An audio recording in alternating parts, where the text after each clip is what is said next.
This episode is brought to you by Progressive. Most of you aren't just listening right now. You're driving, cleaning, and even exercising. But what if you could be saving money by switching to Progressive? Drivers who save by switching save nearly $750 on average. And auto customers qualify for an average of 7 discounts. Multitask right now. Quote today at Progressive.com. Progressive Casualty Insurance Company and Affiliates. National average 12-month savings of $744 by new customers surveyed who saved with Progressive between June 2022 and May 2023. Potential savings will vary. Discounts not available in all states and situations.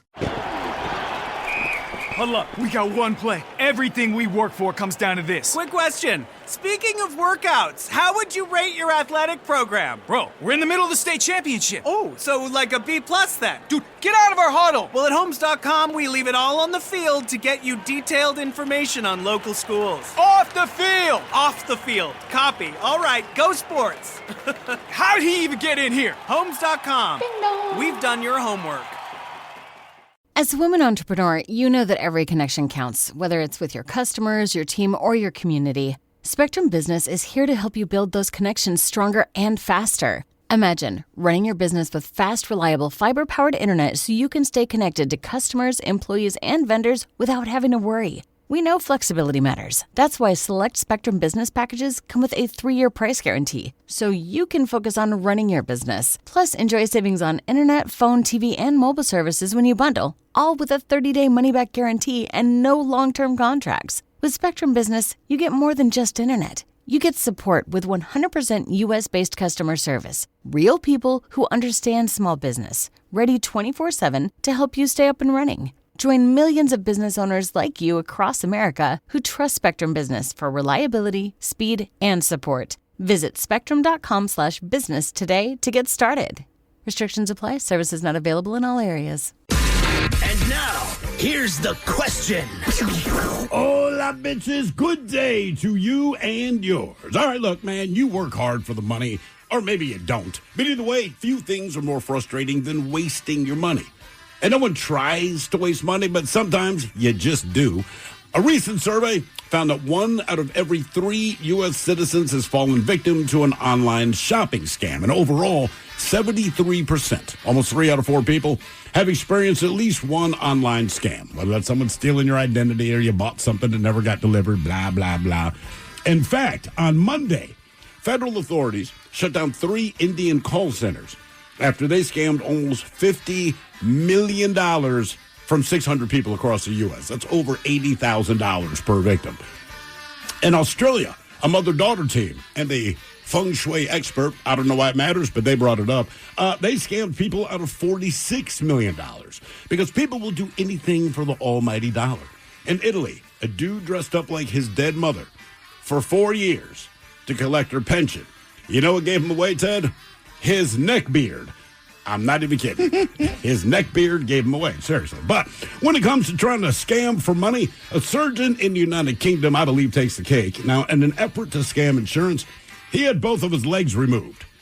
Now, the fact that we know about this lets us know that he is now legless and in prison. But look, you don't have to be the victim of or the perpetrator of a scam to lose your money. I mean, hell, if you just buy a concert ticket and you look at your convenience fees, right, you realize basically the price of the ticket doubled. Hopefully the show you went to is good enough that you don't regret it. Sometimes it's not. If you have medical insurance, I'll say no more. So today, we have a very simple question brought to you by our friends at Advanced Hair Restoration. We want to know, who or what do you wish you did not give money to? To be a part of the big show, call 206-803-ROCK. Like the Men's Room on Facebook, follow us on X and Instagram at Men's Room Live. Send your emails to the Men's Room at KISW.com. And now watch the show live on YouTube at KISW Rock. This episode is brought to you by Progressive Insurance. What if comparing car insurance rates was as easy as putting on your favorite podcast? With Progressive, it is. Just visit the Progressive website to quote with all the coverages you want. You'll see Progressive's direct rate, then their tool will provide options from other companies so you can compare. All you need to do is choose the rate and coverage you like. Quote today at Progressive.com to join the over 28 million drivers who trust Progressive. Progressive Casualty Insurance Company and Affiliates. Comparison rates not available in all states or situations. Prices vary based on how you buy. Homes.com has collaboration tools to help home shoppers search, share, and discuss home shopping with family, friends, and their agent directly through the site. Though it was fun to get that email from your husband about that 3-bedroom in the hills, to which you replied via text that you would never live in the hills and you'd like to find a 3-bedroom closer to the beach. To which he replied, "Why are you so uncompromising?" A fun way to spend an afternoon, but we think it's just a tad bit easier our way. Homes.com. Ding dong. We've done your homework. As a woman entrepreneur, you know that every connection counts, whether it's with your customers, your team, or your community. Spectrum Business is here to help you build those connections stronger and faster. Imagine running your business with fast, reliable, fiber-powered internet so you can stay connected to customers, employees, and vendors without having to worry. We know flexibility matters. That's why select Spectrum Business packages come with a 3-year price guarantee, so you can focus on running your business. Plus, enjoy savings on internet, phone, TV, and mobile services when you bundle, all with a 30-day money-back guarantee and no long-term contracts. With Spectrum Business, you get more than just internet. You get support with 100% U.S.-based customer service. Real people who understand small business, ready 24/7 to help you stay up and running. Join millions of business owners like you across America who trust Spectrum Business for reliability, speed, and support. Visit spectrum.com/business today to get started. Restrictions apply. Services not available in all areas. Ah, DSW, birthplace of the humble brag. Here, the shoes are so good, no one would ever know how little you paid. If you didn't go telling everyone, that is. And with never-ending options for every style, mood, and occasion, all at really great prices, we'll definitely give you something to brag about. So go ahead, stock up on fresh sneakers from your favorite brands, or try those boots you always secretly knew you could pull off.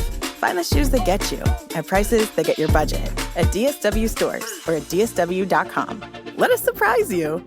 Listening to the Men's Room with Miles and Thrill. 99.9 KISW. The band is Weenus on the Rock. All of it, Charles, away we go. Welcome to the 21st Amendment season, episode number 4468.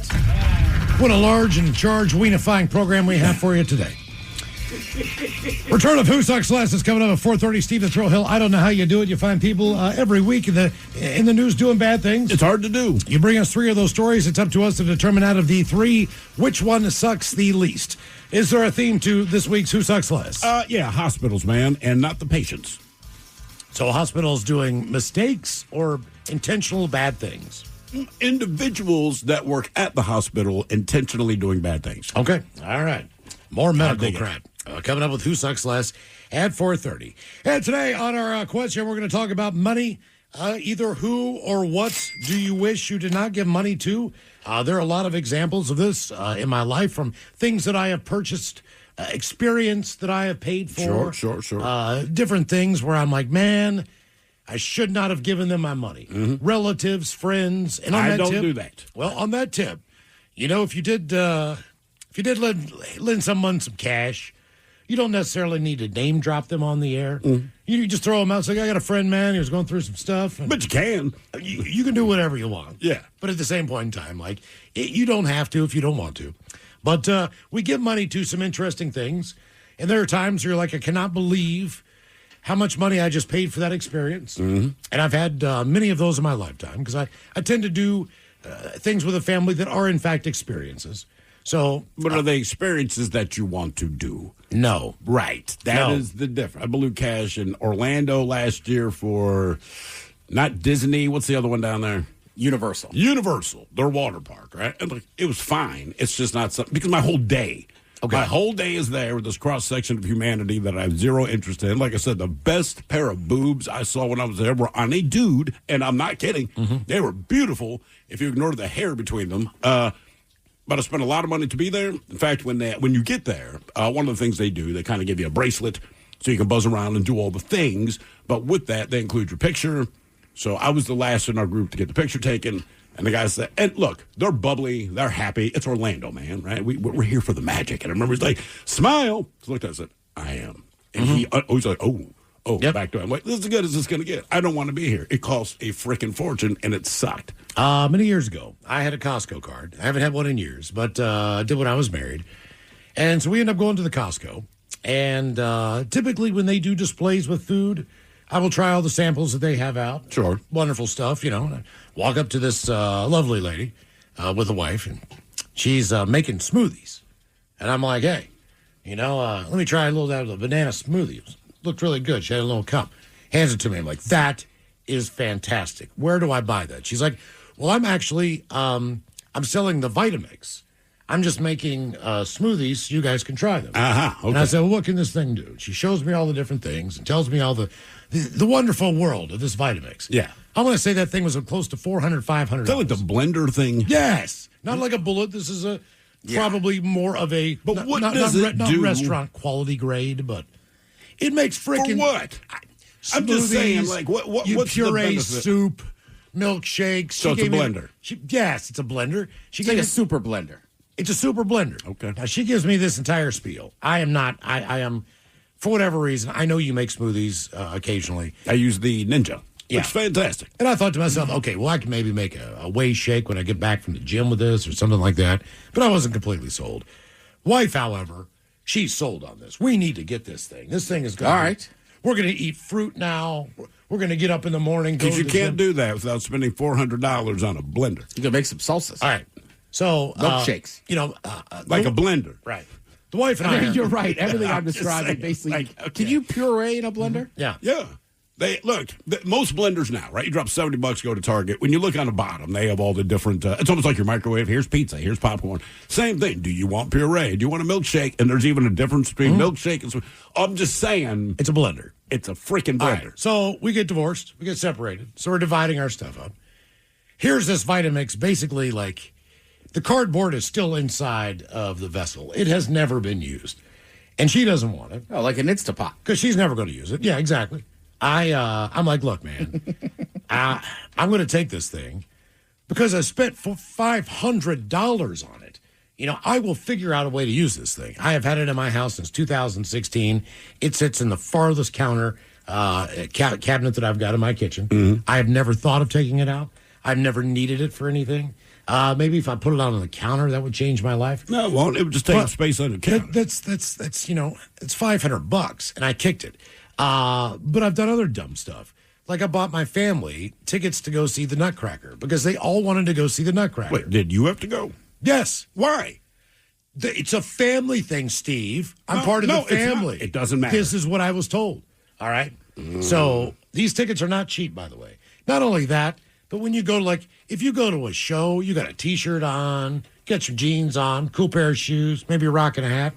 That's not how the Nutcracker works. No. Nutcracker is a dress-up deal, all right? Yeah. That also includes going out to dinner beforehand, someplace nice, because it's going to be a nice family night. You're going to go get dinner. How long is it?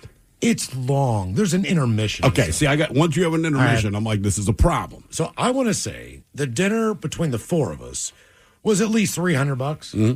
I mean, my kids aren't drinking. I'm gonna booze this Where'd up. Where'd you go? That night, I believe we went to either Toulouse Petite.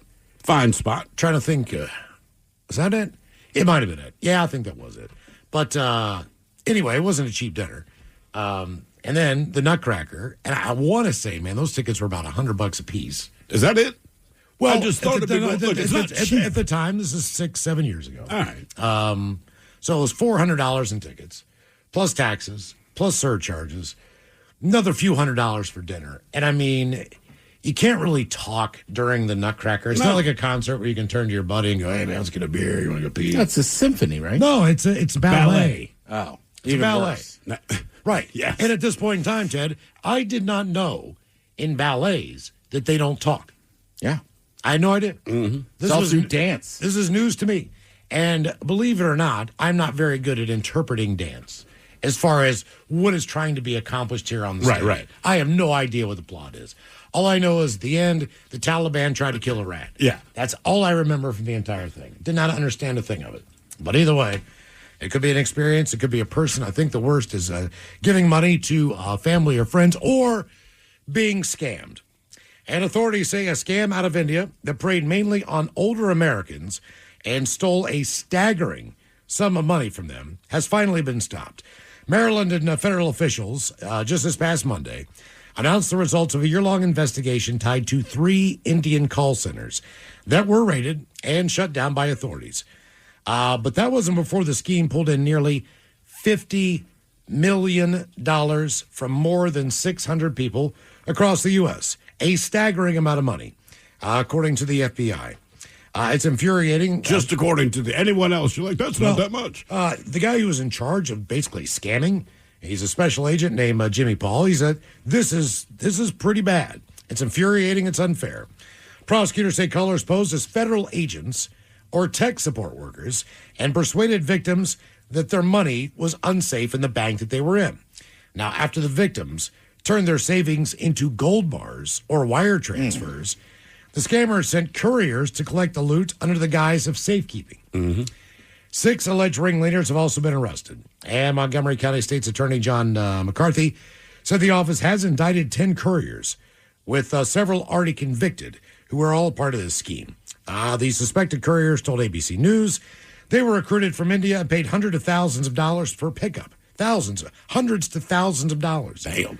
Targeting people who have retirement money, pensions, they have investments, who maybe sold their homes since this all has happened.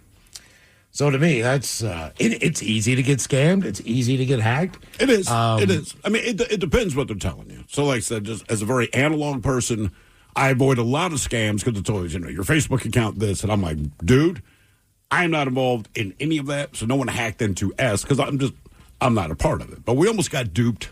What the hell was it? Ted, I think it was something like you had, like the power company. That's what almost got me. But like I texted my wife because I'm at work and I'm like, look, you deal with this stuff.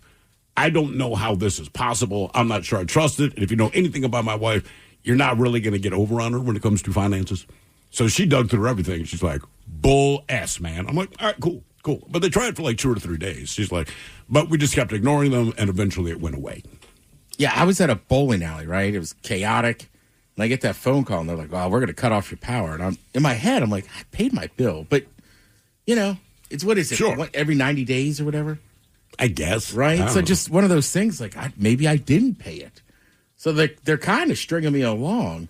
And then it wasn't until they were like, no, you can't. I was like, well, I'll just go to the local place and pay it right now. Yeah. And they were like, no.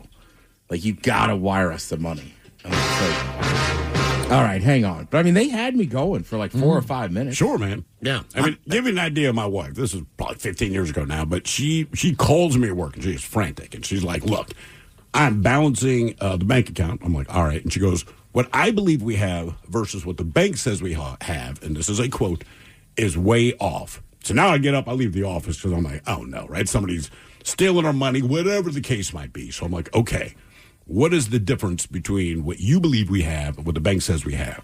She goes, 11 cents. I swear to God. So there was a pause, and I said, babe, listen, I know that bothered you. I said, if they literally nickeled and dimed us to make 11 cents profit, I'm going to go ahead and let that go. That said, I don't think they're scamming us. I think the accounting is off by 11 cents. But you don't need to call me for 11 cents. But that's how she operates, man. Like, literally, 11 cents. She's like, hell no. On the phone with the bank, like, man, we'll credit 11 cents back to your account. She's like, goddamn right you will. Yeah. It's hard to scam her, is my point. 11. That's good. And called me at work frantic, man. You think we lost thousands of dollars or something. I was like, wait, babe, did you say 11 cents? Yeah, like a dime and a penny. Yes. I'm like, come on. Yeah. Come on. I'll throw my money away. The last time I got hacked, which was over $100, it was somebody down in Texas.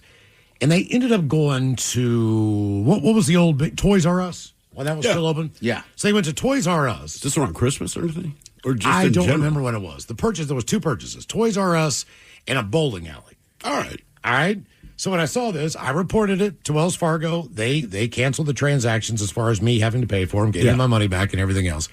But I wasn't even really angry. I think the total was like $170. It sounds like a good time. But that's kind of what I thought. I thought this maybe is a kid's birthday party. Yeah.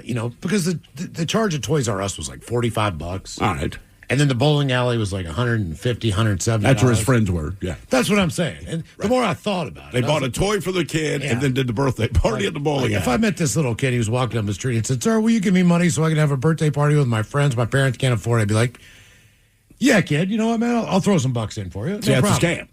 You know- just got scammed. I know it's a scam. Just because cute does not mean it's not a scam. We get scammed all the time on emails. They'll send us in like, do you want to support this? Do you want to support that? All this crap. I mean, it's the same thing. But in that instance, I didn't feel as bad as I would if the money was spent somehow else. Sure. Strip club, whatever. Right? If you go put a kid in it, I'm like, all right, man. Dude, we used to, when we had my Sounders ticket, right?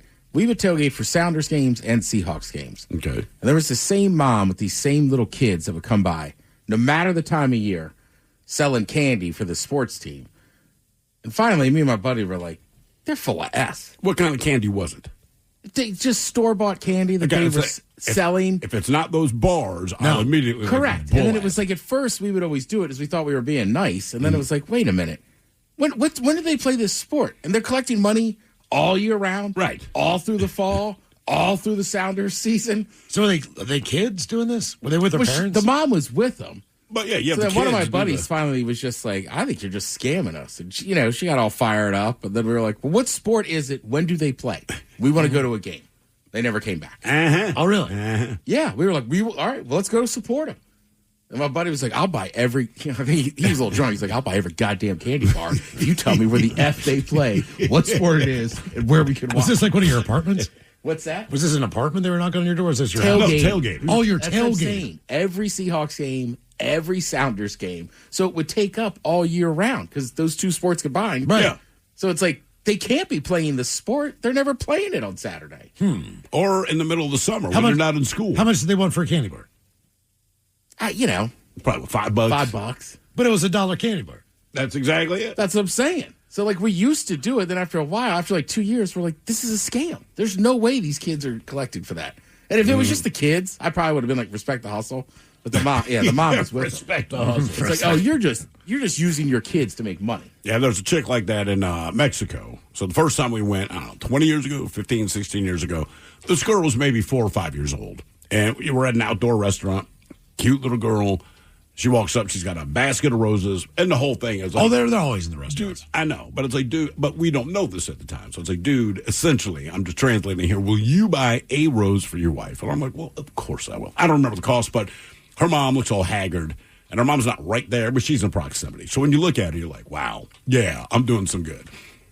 We go back down to next year. Same little girl. So already I'm kind of like, well, her mom still looks like ass. Maybe it's just tough times. All right, I'm going to buy another rose. All right, well, we're 15 years later. This same girl's still out there doing it. She's like 18 now. But because we go down once a year, when she starts making her little pilgrimage to all the tables, as soon as we lock eyes, she just smiles at me and walks away. Yeah. Because I called her out probably like 10 years ago. I was like, look, man, I don't even mind buying your flowers. My issue with you is this BS sob story. I'm like, a goddamn thing. Like, if you just want to force my hand to buy a rose for my wife, fine. Yeah. All I have to do is look at my wife and get guilted into it. But the fact that you added the sob story, I'm like, I'm not buying this from you. What are you going to do with a single rose in Mexico? Take it back to the hotel room and then it goes in the trash. Put it in a plastic cup that you're supposed to drink your water out of? I mean, I don't know. Yeah. Buy it for the chick you're with. Yeah, but what's he going to do with it? Nothing. Throw it away. I mean, that's it. Nothing. Carry it back to the hotel room, goes into the trash. They used to do it. There used to be those rose people in Baltimore all the time. If you went to a nightclub. Oh, God, yeah. They'd be out as front. soon as you walk out, like, hey. Like, all right, maybe this will help. Well, I know this sounds like a bah humbug. That's why they're there. Look. We know why you're here, sir. Yeah. In my lifetime, as far as relationship goes, cards don't matter. Not in my experience. Right. You know, I know how much money. You know who the card people are in your life that you need to get cards for. Women. I'm not a card person. My mom, But that's it, women. Yeah. Guys don't care. No, I know. But I know. But they're always like $5. Because women like them, and you're going to buy it. I mean, that card was in the trash after it was open. I wrote something very nice in there. And it was the paper on the present that I bought, and that card were thrown away within 5 minutes. Yep. I have one card that I kept on my mail that my mom sent me, I don't know how long ago. It's got a dog. It's got some stupid dog saying in it. And I was like, haha, that's pretty funny. Mm-hmm. It's the only card I've ever kept. Right, because it's funny. Yeah. Yeah, the sentimental thing, like, I know. I mean, I guess it is a little sentimental, so mom gave it to me, but I just like it. I'm like, that's, good call. Our question, who or what do you wish you did not spend money on? 206-803-ROCK. This episode is brought to you by Progressive Insurance.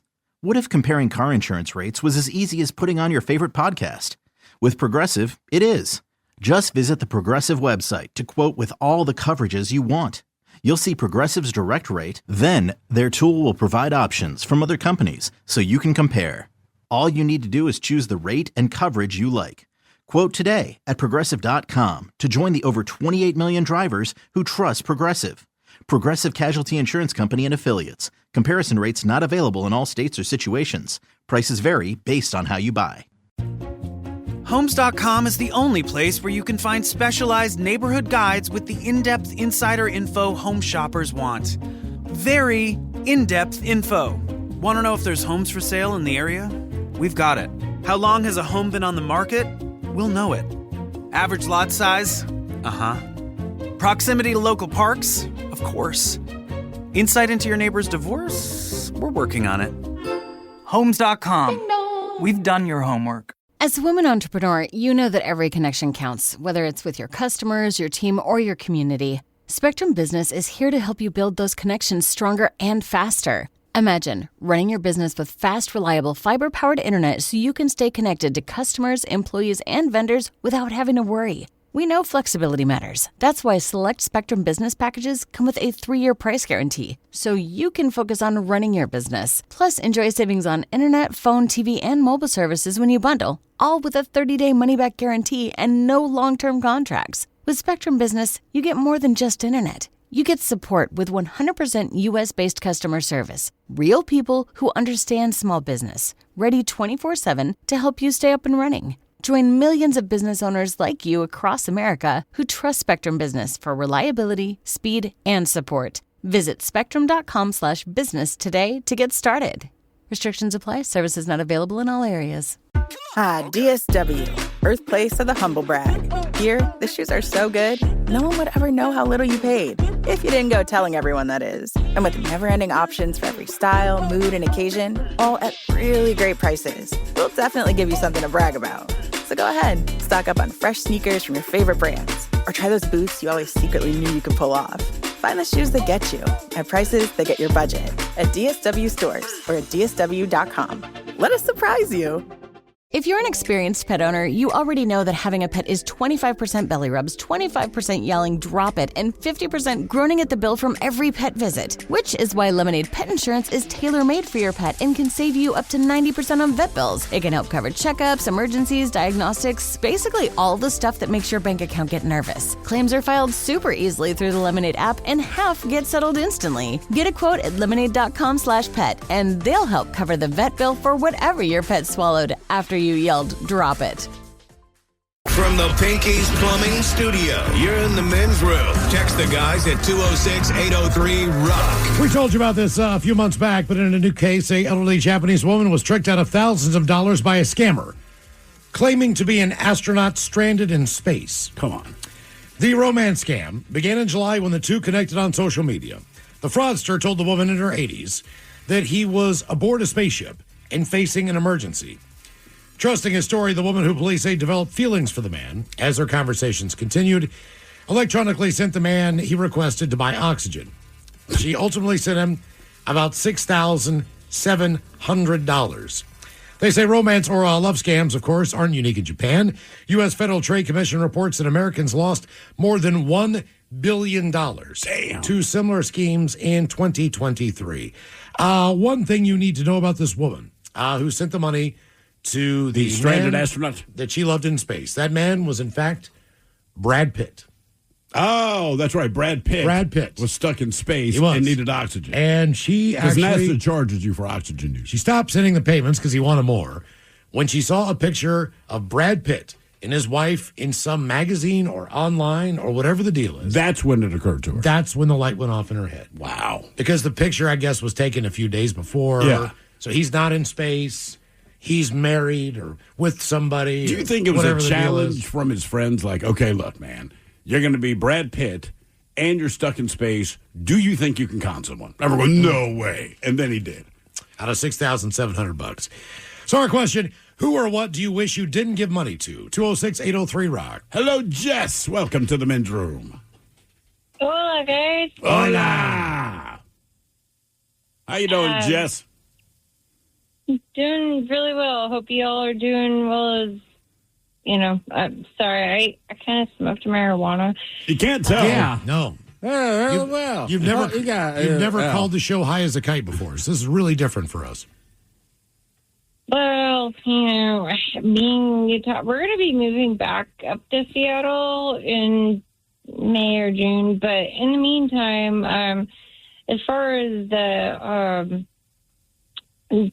so what happened was during COVID, these Temu or I don't know, Wish or whatever, they had these like little scooter things that you could buy online, because COVID, everyone has to get around somehow. And hey, Jess, what kind of weed are you buying? Yeah. So here you have to have a medical card, and so my husband has one. I don't, but we share because we see. Okay, all right. Okay. Pretty good stuff they got in Utah. So you ordered, you said, a scooter online during COVID. Yeah, I did, and I never got that the email that confirms. Okay, yeah, we received your payment, so they accepted my payment. Cool. And never received a confirmation, nothing like that. And so I was like, okay, what's going on here? And then I talked to my husband. I said, okay, well, I'm going to just see what's going on. And so they refunded the money, which, okay, that's cool, but we wanted the scooter. Right, but is it a scam if they refunded the money? Yeah, I don't think so. Because at that point, look, obviously you want the scooter, but the fact that they gave you your money back, it's a wash. Yeah, I think you were just high, and it seemed like it could be a scam. Probably. Yeah. Yeah. Well, Maybe. But there's even more. Oh, I was telling Mike Hawk about this, too, about some other stuff where I had gotten ripped off. Somebody, I don't even know who, and it was like $2,000 worth of stuff that wasn't for me or my husband or anything like that. And it's just a big... Did you pay for it? No. Well, you didn't get ripped off then. If they're just going to give you thousands of dollars worth of stuff, you might not get want ripped it. off. Yeah, might not be what you're looking for, but they did not take money out of your wallet. Right. And the next time you pull money out of the wallet, buy sativa. For real. Like, the other stuff's killing you. There was something else that I told Mike Hawk about on the... Well, hold on, Mike. You tell us. Do you remember? Hold on for a minute, Jess. Wait. Sorry. What was the other thing she told you about? She works she worked at one of the local bars around here. Yeah. Oh, yeah. Well, hold on. Let him tell. And apparently she got screwed. She got screwed over at one point. Like, he owed her money and he wasn't paying it up, so she just took it out of the till at one point. And then, he was also cool with it. I'm not going to name the name of the establishment, but I was a bartender in Seattle for quite some time in Chinatown. Long story short, I had taken... Well, make it short. Okay, maybe I shouldn't. I don't know. I know. Are we sure you've only ingested marijuana? Yeah. What else? What else did you take? Okay, so basically, when I was a bartender, this was back in like 2011, 2012 or something like that. And the owner of the bar asked me to work on a holiday, and he said he would pay me, give me cash, and he said he would show up and just hand me Anyways, the point is... Jesus, Jess. You got to get it together, buddy. I love you, but you got to get it together. You can't even complete a thought. You actually trumped the guy from yesterday. He said he would hand me an envelope of cash, not anything weird, but he didn't show up. And I missed, hanging out with my family for Thanksgiving on that particular... I'm sure they were busted up about that. Did he that. end up paying you like the next day? He just didn't show up on Thanksgiving? No, okay, you guys don't have my last name or any of that stuff. No. Because So did you know the question? The question is, Jess, did he eventually pay you for the day that you worked on the holiday? Yes or no? No, because So did you get took fired? What he told me he would give me. I took the money out of the till, and I still had a job. Okay, well, working for free is an easy way to go. I'm sure he liked that. So she took the money out of the till. Yeah, she took the money. Yeah. So okay. she still got paid. She just paid herself. So she didn't get ripped off. None of those are scams. No. Not a single thing that she said Makes was sense. a scam. Or regretted spending your money on it. You wanted the scooter. You didn't get the scooter, but they gave you your goddamn money back. So Correct. it's a what? That is not a I scam. mean, look, it's frustrating. You paid yourself out of the till, I understand, but you kept your job, so it is a wash. I mean, this whole thing, all of that, you did not spend any money that you did not get back. Like, in the end, you broke even on 3 different freaking stories. But first, she had to, go through the effort of getting that money back. Like she spent money or spent time in the other scenario there that she then had to work to get back. That's what we do. Yeah. Yep. Like, hey man, you're not sending the product. Can I get refunded? Jesus Christ! I didn't expect her to get lit up before we got to. Did she sound that stoned? No, she did not. Like she my was definitely God. a little bit slower, Oh, my but God. she definitely re-upped just before we went to her, man. 1 in 3 Americans, speaking of scams, have fallen victim to an online shopping scam, according to a new Pew Research Center survey. Survey conducted in April underscores widespread concern about digital fraud. 85% of U.S. adults see scams on shopping sites and apps as a problem, with 50% calling it a major issue. I actually ordered a piece of art off of an Instagram ad about 4 years ago, and I paid $175 for it to be custom made, and I have never heard back from them. Yeah, come on. Did you go directly through their Instagram post? Or Yes, that's exactly what I did. Do not do that. Yep, apparently now I know. How long ago was that? 5 years. Is that the thing you showed me? Like, dude, I ordered. I believe. Yeah, okay. yeah. What was it? Basically, it was a guy who did topographical and geographical replications of golf courses in wood and then kind of painted them in. So Yeah, the they guy were like literally carved this or laser Right, etched all it. right. But the picture Yeah. he showed me, I'm like, wow, man, that's super detail. Not a bad price. Never heard from the guy again. Have no idea. Nearly half of adults surveyed said they had credit or debit information stolen, resulting in fraudulent charges. Some 36 reported buying an item online that was either counterfeit or never turned up. Now, I will say this. As far as the counterfeit things that I have bought in my lifetime, I've never truly regretted the purchases because I knew At the time that it's counterfeit. it was either counterfeit or it was stolen. Sure. So those never really, like the speakers out of the back of a van. Never regretted buying those. Or the cheap band shirt, right? So, like, your shirt looks exactly like the one they're selling inside. I know it's counterfeit, but here's the thing. It's $75 inside. You're offering it to me for $20 and no one can tell. Here's $20. I mean, honestly, Yeah. I know it's a ripoff. I do not care. Over 73% say they've experienced at least one type of online scam or attack, such as a hacked social media account or a scam text. Speaking of Instagram, when my Instagram got hacked, somehow, and I don't know how they did this, but I don't know if it was like my Hotmail account or whatever the deal is, but they made it all the way into my Amazon account as well. Okay. All right.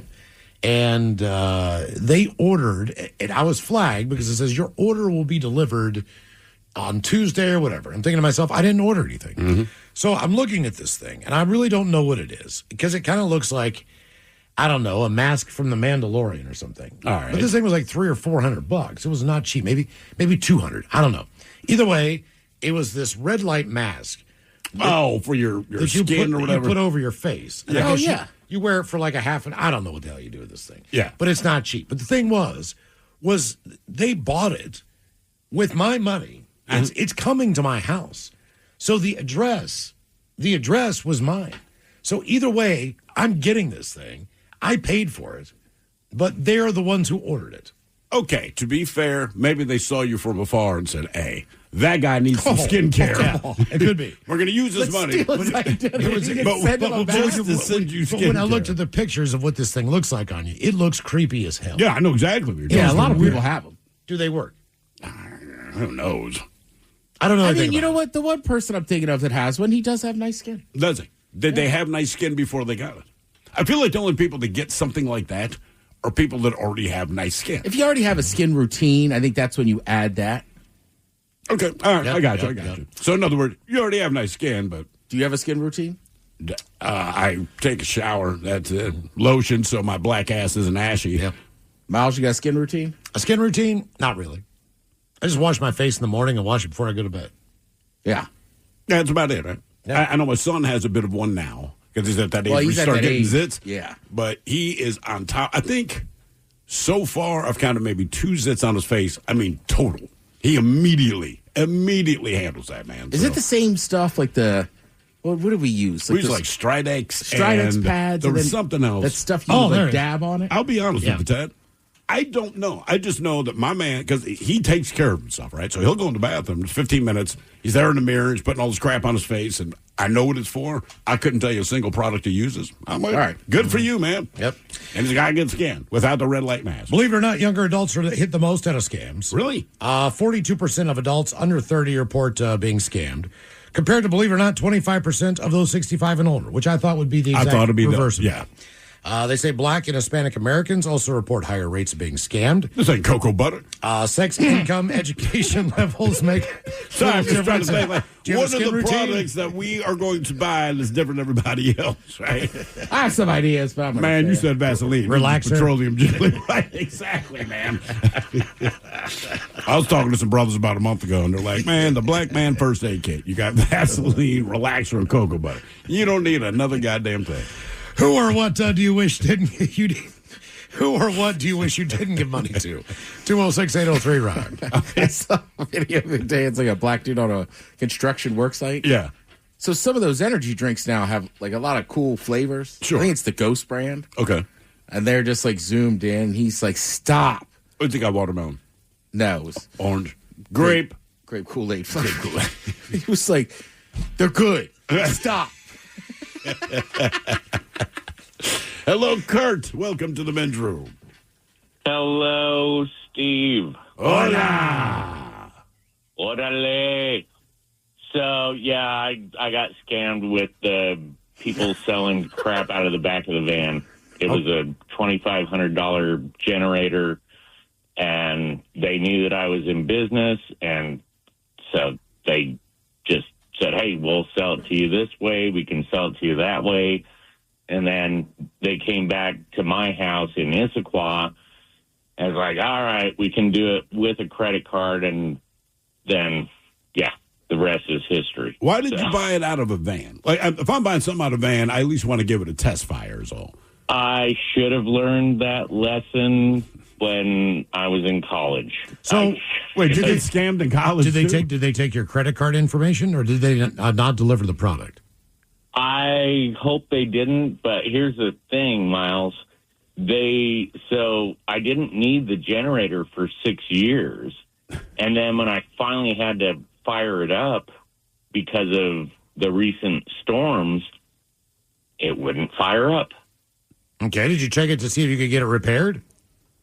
Well, that's just it. Once I reached out to the people that sold it to me that I thought were legitimate, again, don't buy anything out of a back of a van. How did you contact the people that were selling generators out of a van? Like, did you have their phone number? Yeah, I had their phone number and everything, and then when I reached the actual manufacturer of the generator, their answer was, you don't have a warranty. So, well, not after 6 years. Yeah, not after 6 years on anything. Plus, if you're buying it out of the back of a van, chances are the warranty's not good anyway. Yeah, you bought it out of the back of a van. Chances are it's stolen. Yes, because you bought it out of the back of a van. Got some comments on Jess. She's a keeper. Yeah. Says Spicoli's granddaughter. High as a kite. You I don't, want sir. what she has. No, you don't. Bro, I want some of that weed. It's not even weed. I don't know that I've been that stoned in years. I have not been. No. That's what I was like, what kind of weed do you got smoke? that Utah weed. Weed Week. Damn. What are those white people doing down there? Who or what do you wish you didn't give money to? 206-803-ROCK. This episode is brought to you by Progressive Insurance. Whether you love true crime or comedy, celebrity interviews or news, you call the shots on what's in your podcast queue. And guess what? Now you can call them on your auto insurance too with the Name Your Price tool from Progressive. It works just the way it sounds. You tell Progressive how much you want to pay for car insurance, and they'll show you coverage options that fit your budget. Get your quote today at Progressive.com to join the over 28 million drivers who trust Progressive. Progressive Casualty Insurance Company and Affiliates. Price and coverage match limited by state law. Huddle up. We got one play. Everything we work for comes down to this. Quick question. Speaking of workouts, how would you rate your athletic program? Bro, we're in the middle of the state championship. Oh, so like a B+ then? Dude, get out of our huddle. Well, at Homes.com, we leave it all on the field to get you detailed information on local schools. Off the field. Off the field. Copy. All right, go sports. How'd he even get in here? Homes.com. We've done your homework. No matter why your clients give, a donor-advised fund from DAF Giving 360 makes charitable giving simple and efficient. They can get a tax deduction upon funding an account, and their assets can potentially grow tax-free as they recommend when and where to give. DAF Giving 360 has over 25 years of experience bringing donors, financial advisors, and charities together to make a greater impact. Learn more at dafgiving360.org/advisors.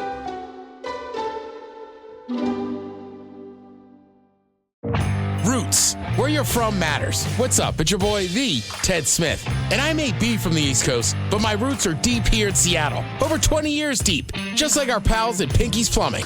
They're rooted in Seattle, just like me. And speaking of roots, tree roots are the biggest danger to your sewers and cost you thousands. So let your hometown heroes, Pinky's, get to the root of your plumbing problems. Pinky'sPlumbing.com.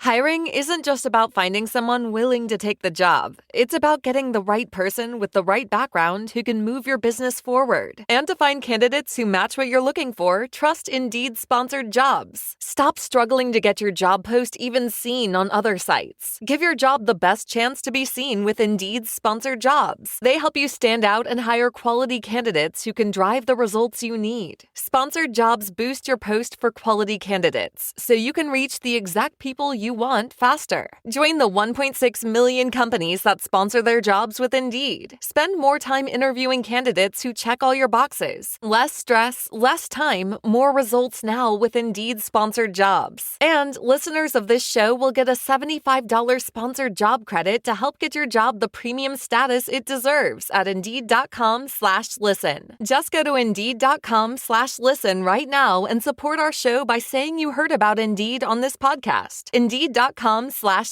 Terms and conditions apply. Hiring? Do it the right way with Indeed. This episode is brought to you by Progressive Insurance. What if comparing car insurance rates was as easy as putting on your favorite podcast?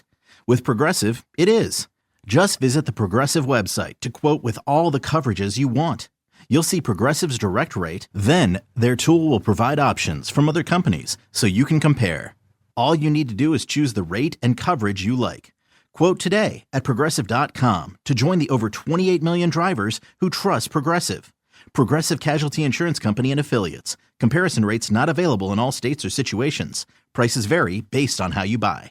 With a detailed agent directory you won't find anywhere else, Homes.com is the only place to find the in-depth info home shoppers want. Very in-depth info. Looking for a listing agent's contact info? We've got it. The agent with the most sales in your price range?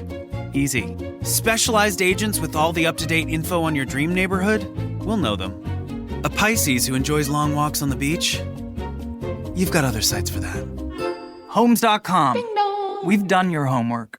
As a woman entrepreneur, you know that every connection counts, whether it's with your customers, your team, or your community. Spectrum Business is here to help you build those connections stronger and faster. Imagine running your business with fast, reliable, fiber-powered internet so you can stay connected to customers, employees, and vendors without having to worry. We know flexibility matters. That's why select Spectrum Business packages come with a 3-year price guarantee, so you can focus on running your business. Plus, enjoy savings on internet, phone, TV, and mobile services when you bundle, all with a 30-day money-back guarantee and no long-term contracts. With Spectrum Business, you get more than just internet. You get support with 100% U.S.-based customer service. Real people who understand small business. Ready 24/7 to help you stay up and running. Join millions of business owners like you across America who trust Spectrum Business for reliability, speed, and support. Visit spectrum.com/business today to get started.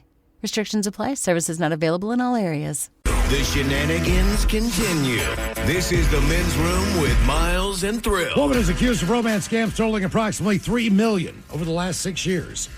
Investigators received a report involving a romance scam in excess of $100,000.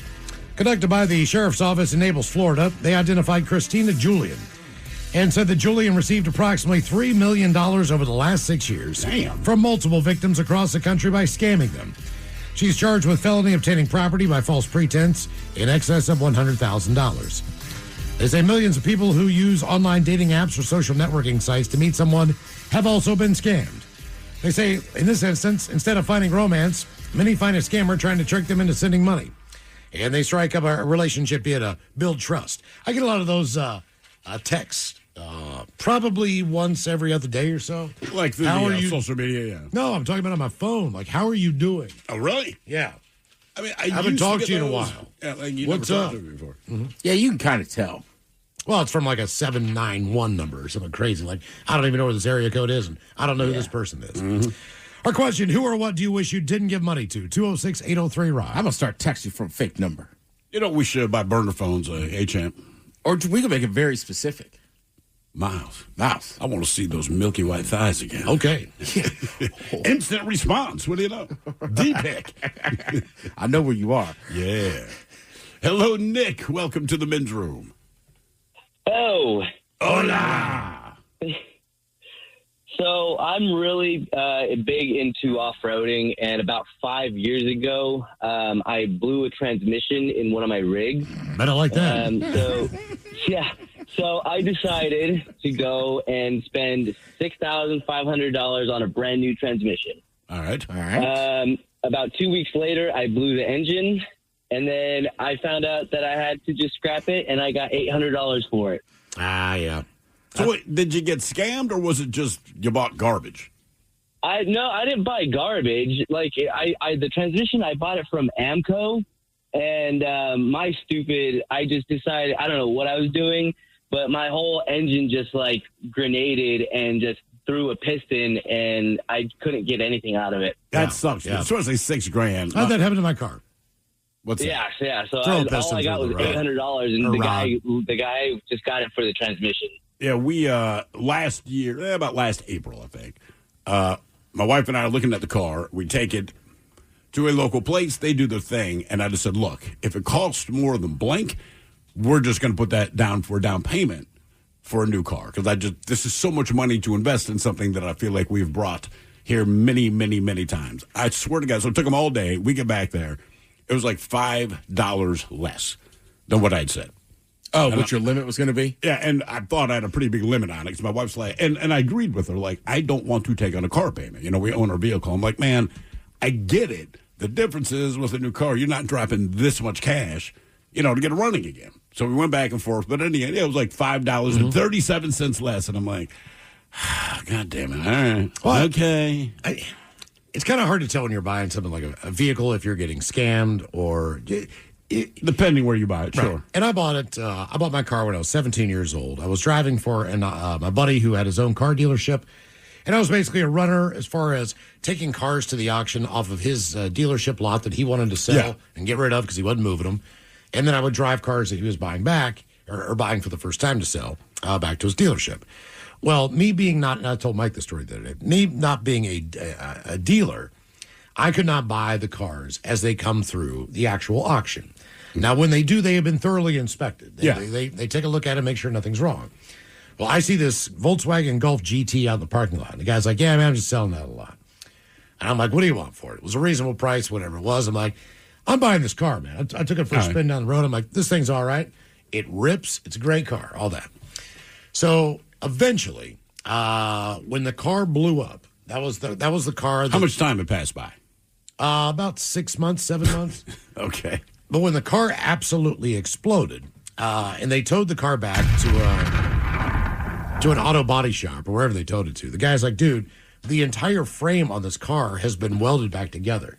Like, I think this was two cars. Oh, damn. I think they just put this car, like they just kind of tried their best. He's like, dude, you're wearing your tires on the inside. He's like, the tires aren't even close to being aligned. Like, this car is so, just janky. Yeah. And he's like, where did you buy it? And I told him, he's like, dude, he's like, yeah, you absolutely got scammed on this thing.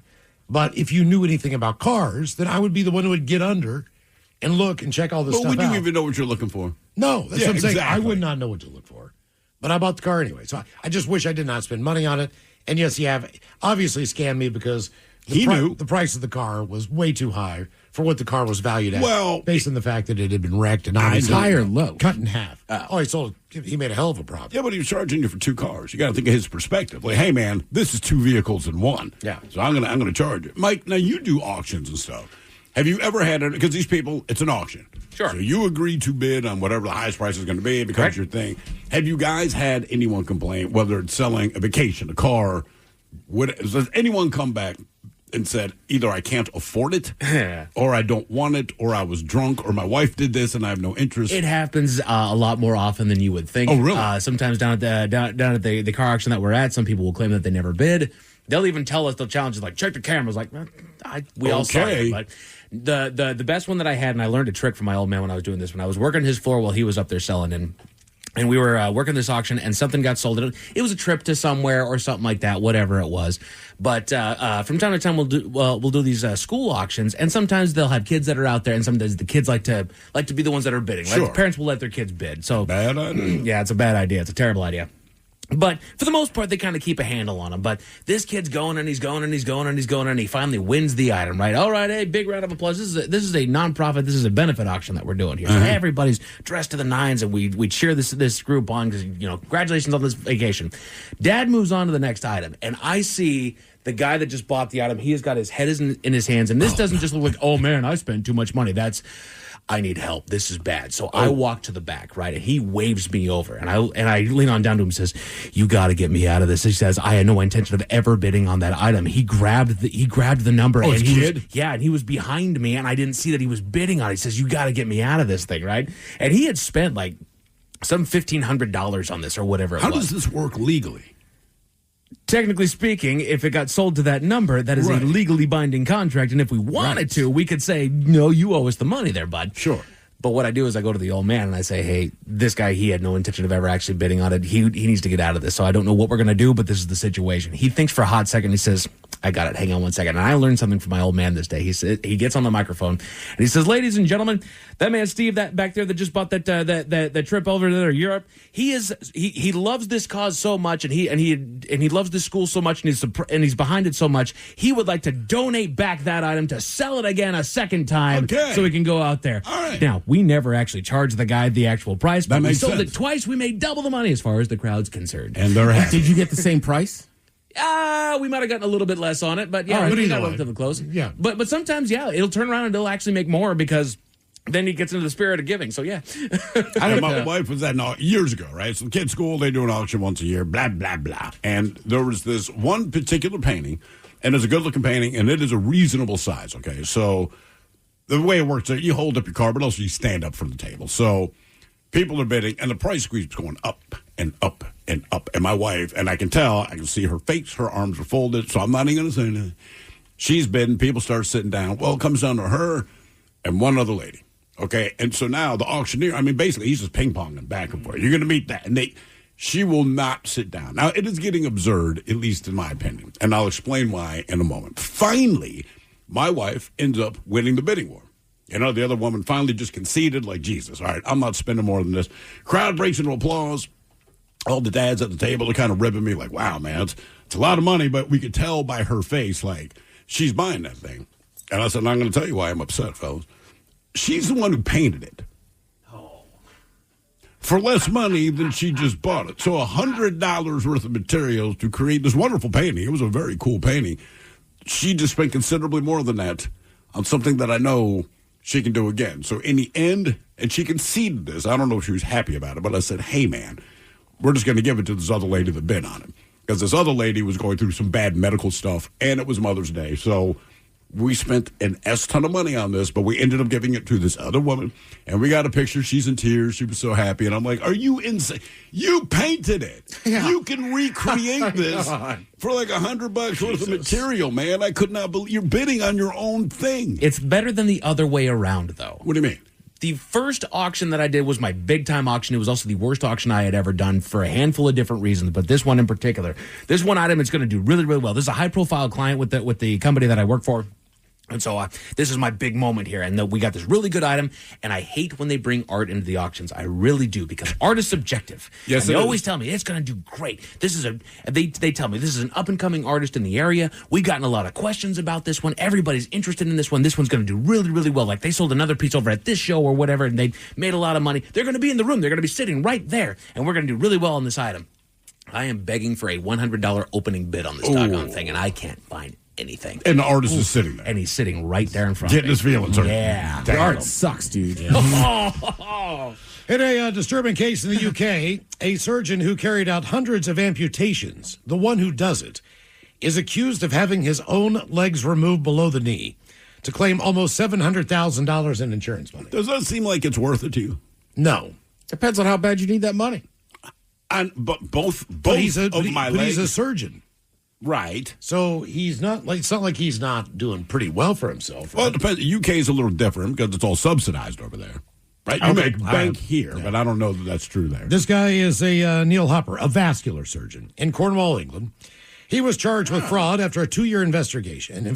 Court heard last Wednesday that he falsely claimed the injuries to his legs were the result of sepsis and were not self-inflicted, intending to gain a financial gain. In 2019, he claimed he had developed sepsis after becoming unwell during a family camping trip. Hopper did not enter a plea to the charges. He was remanded into custody.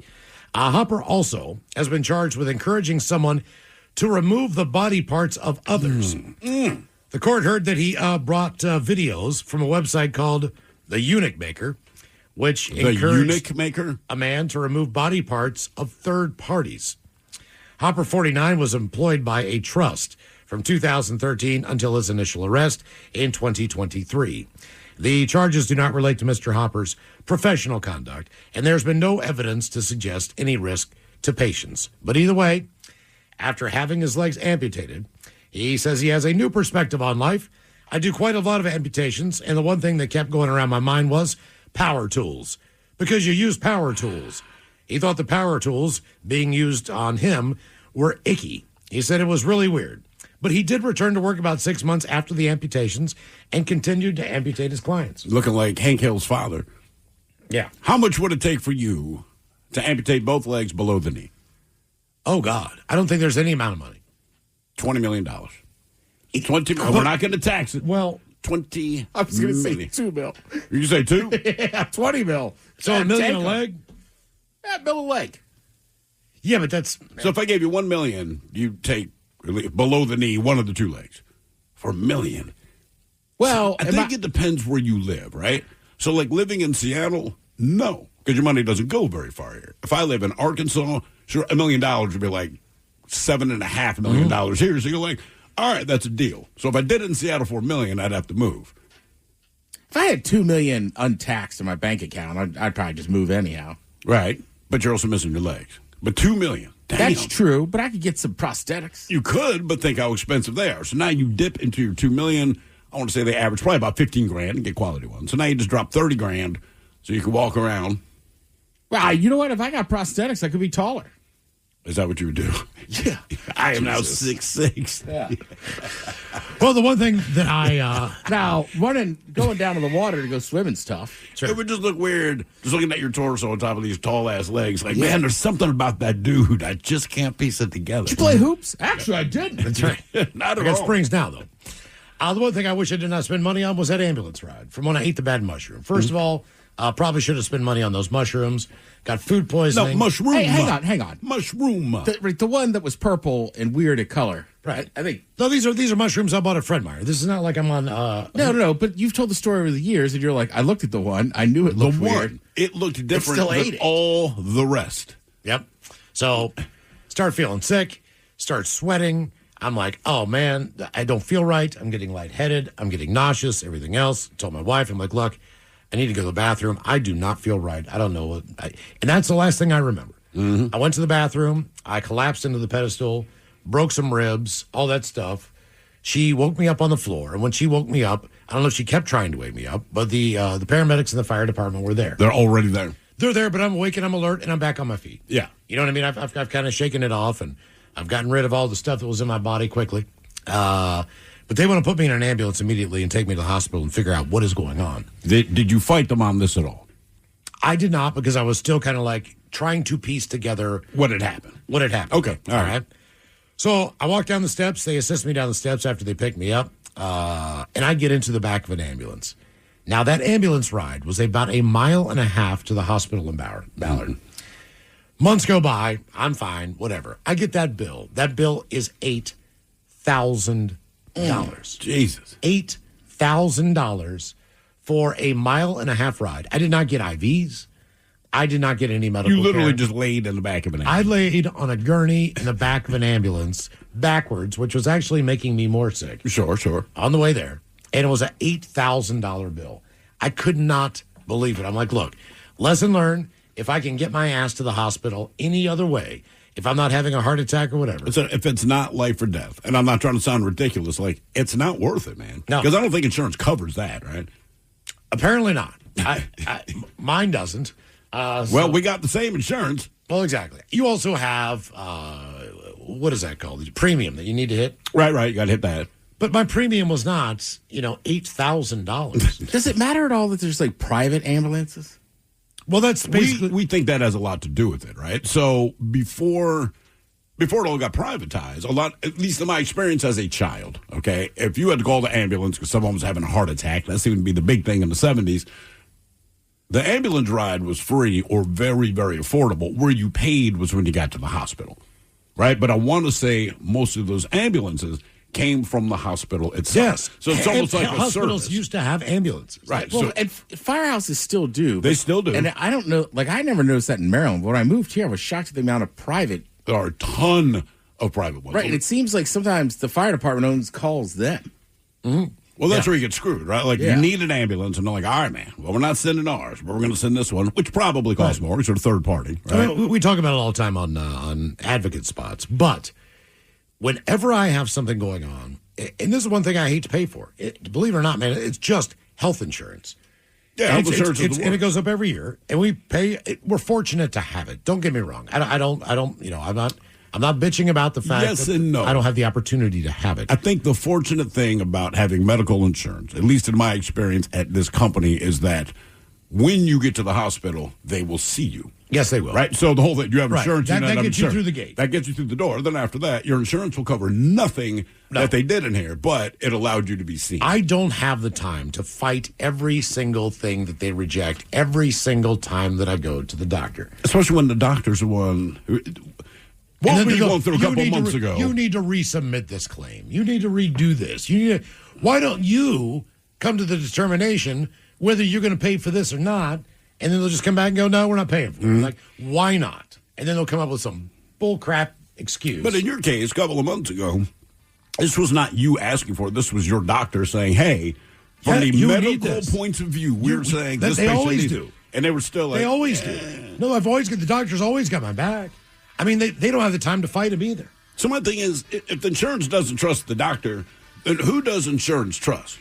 Right? That's the apex person in this scenario. Like, look, they might be wrong, but generally speaking, we defer to the doctor. So if you don't take their word for it, who can we get that you listen? Who or what do you wish you didn't give money to? 206-803-ROCK. This episode is brought to you by Progressive. Most of you aren't just listening right now. You're driving, cleaning, and even exercising.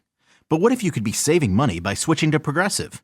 Drivers who save by switching save nearly $750 on average. And auto customers qualify for an average of 7 discounts. Multitask right now. Quote today at Progressive.com.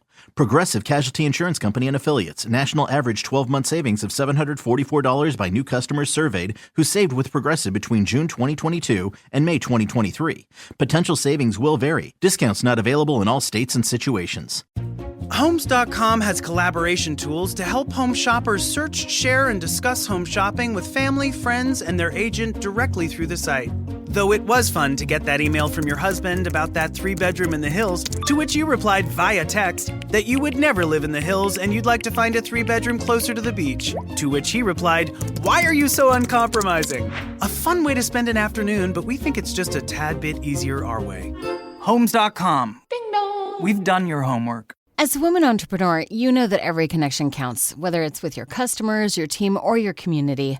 Spectrum Business is here to help you build those connections stronger and faster. Imagine running your business with fast, reliable, fiber-powered internet so you can stay connected to customers, employees, and vendors without having to worry. We know flexibility matters. That's why select Spectrum Business packages come with a 3-year price guarantee, so you can focus on running your business. Plus, enjoy savings on internet, phone, TV, and mobile services when you bundle, all with a 30-day money-back guarantee and no long-term contracts. With Spectrum Business, you get more than just internet. You get support with 100% U.S.-based customer service. Real people who understand small business, ready 24/7 to help you stay up and running. Join millions of business owners like you across America who trust Spectrum Business for reliability, speed, and support. Visit spectrum.com/business today to get started.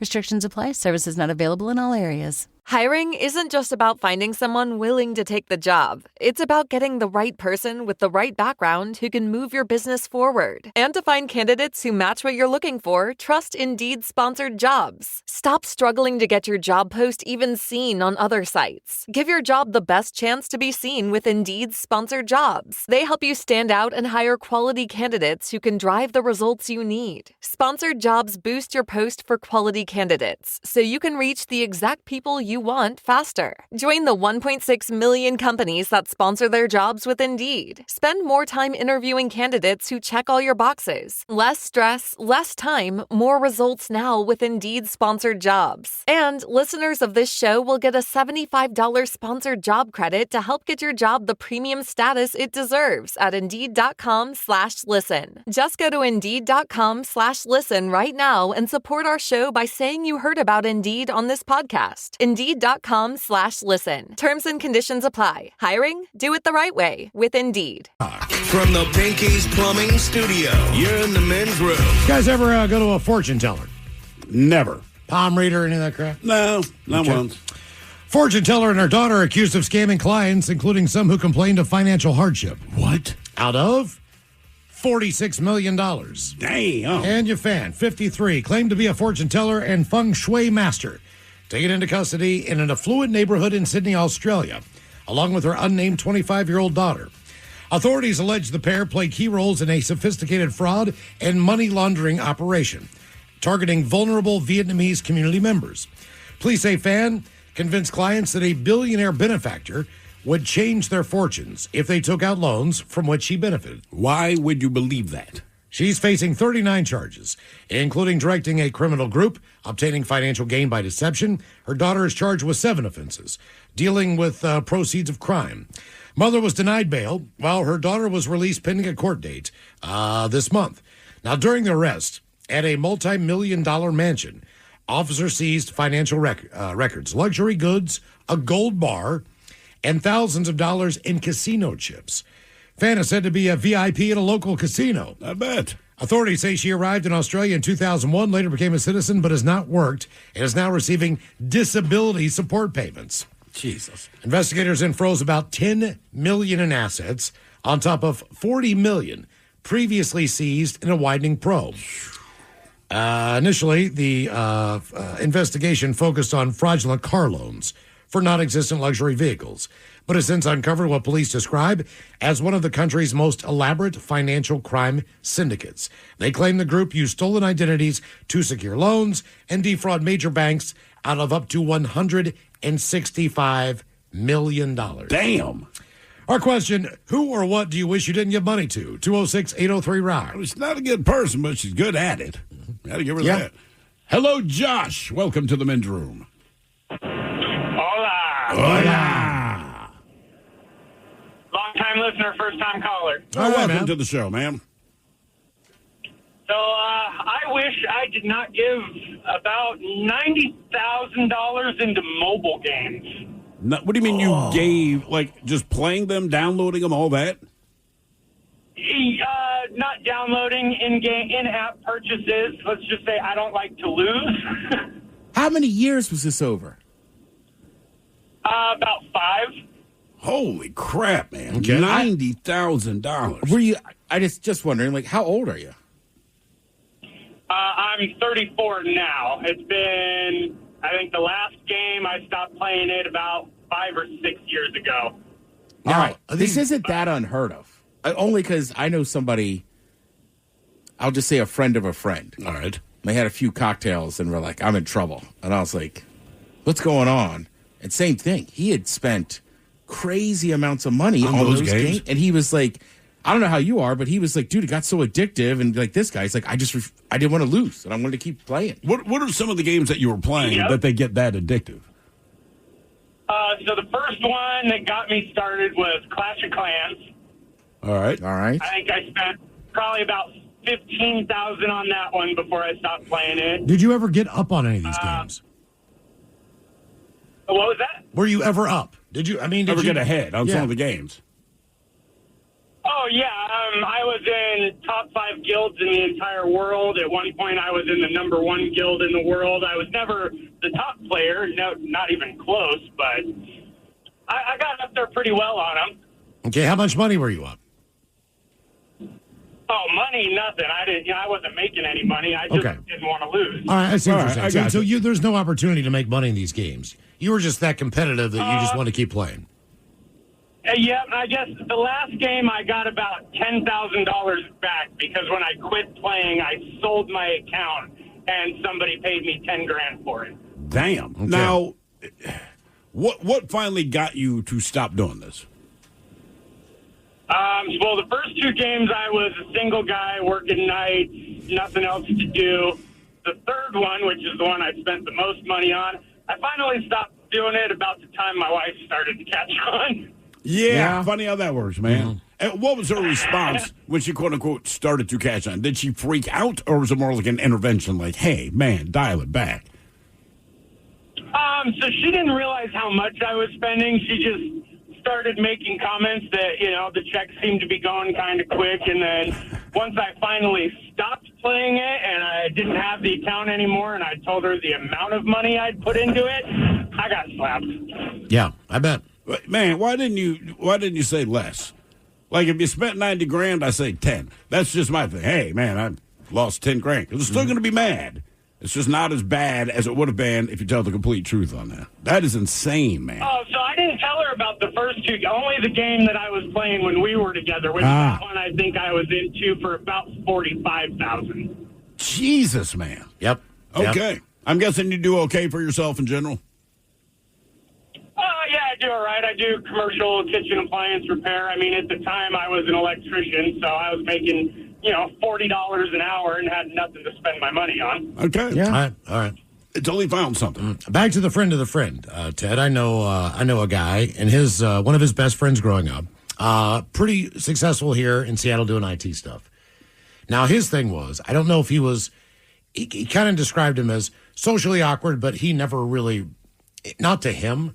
Okay, right. Because they're friends. But he would go to, I don't remember the strip club downtown, but obviously you're not buying alcohol there. You're not spending money on that. But he would get a private room with one girl, all right? And they would just go in there, and all he wanted to do was talk. Jeez. All right, now this is by the minute. This is by the half hour, 15 minutes. I don't know what the deal is. But he continued to just want to have conversations.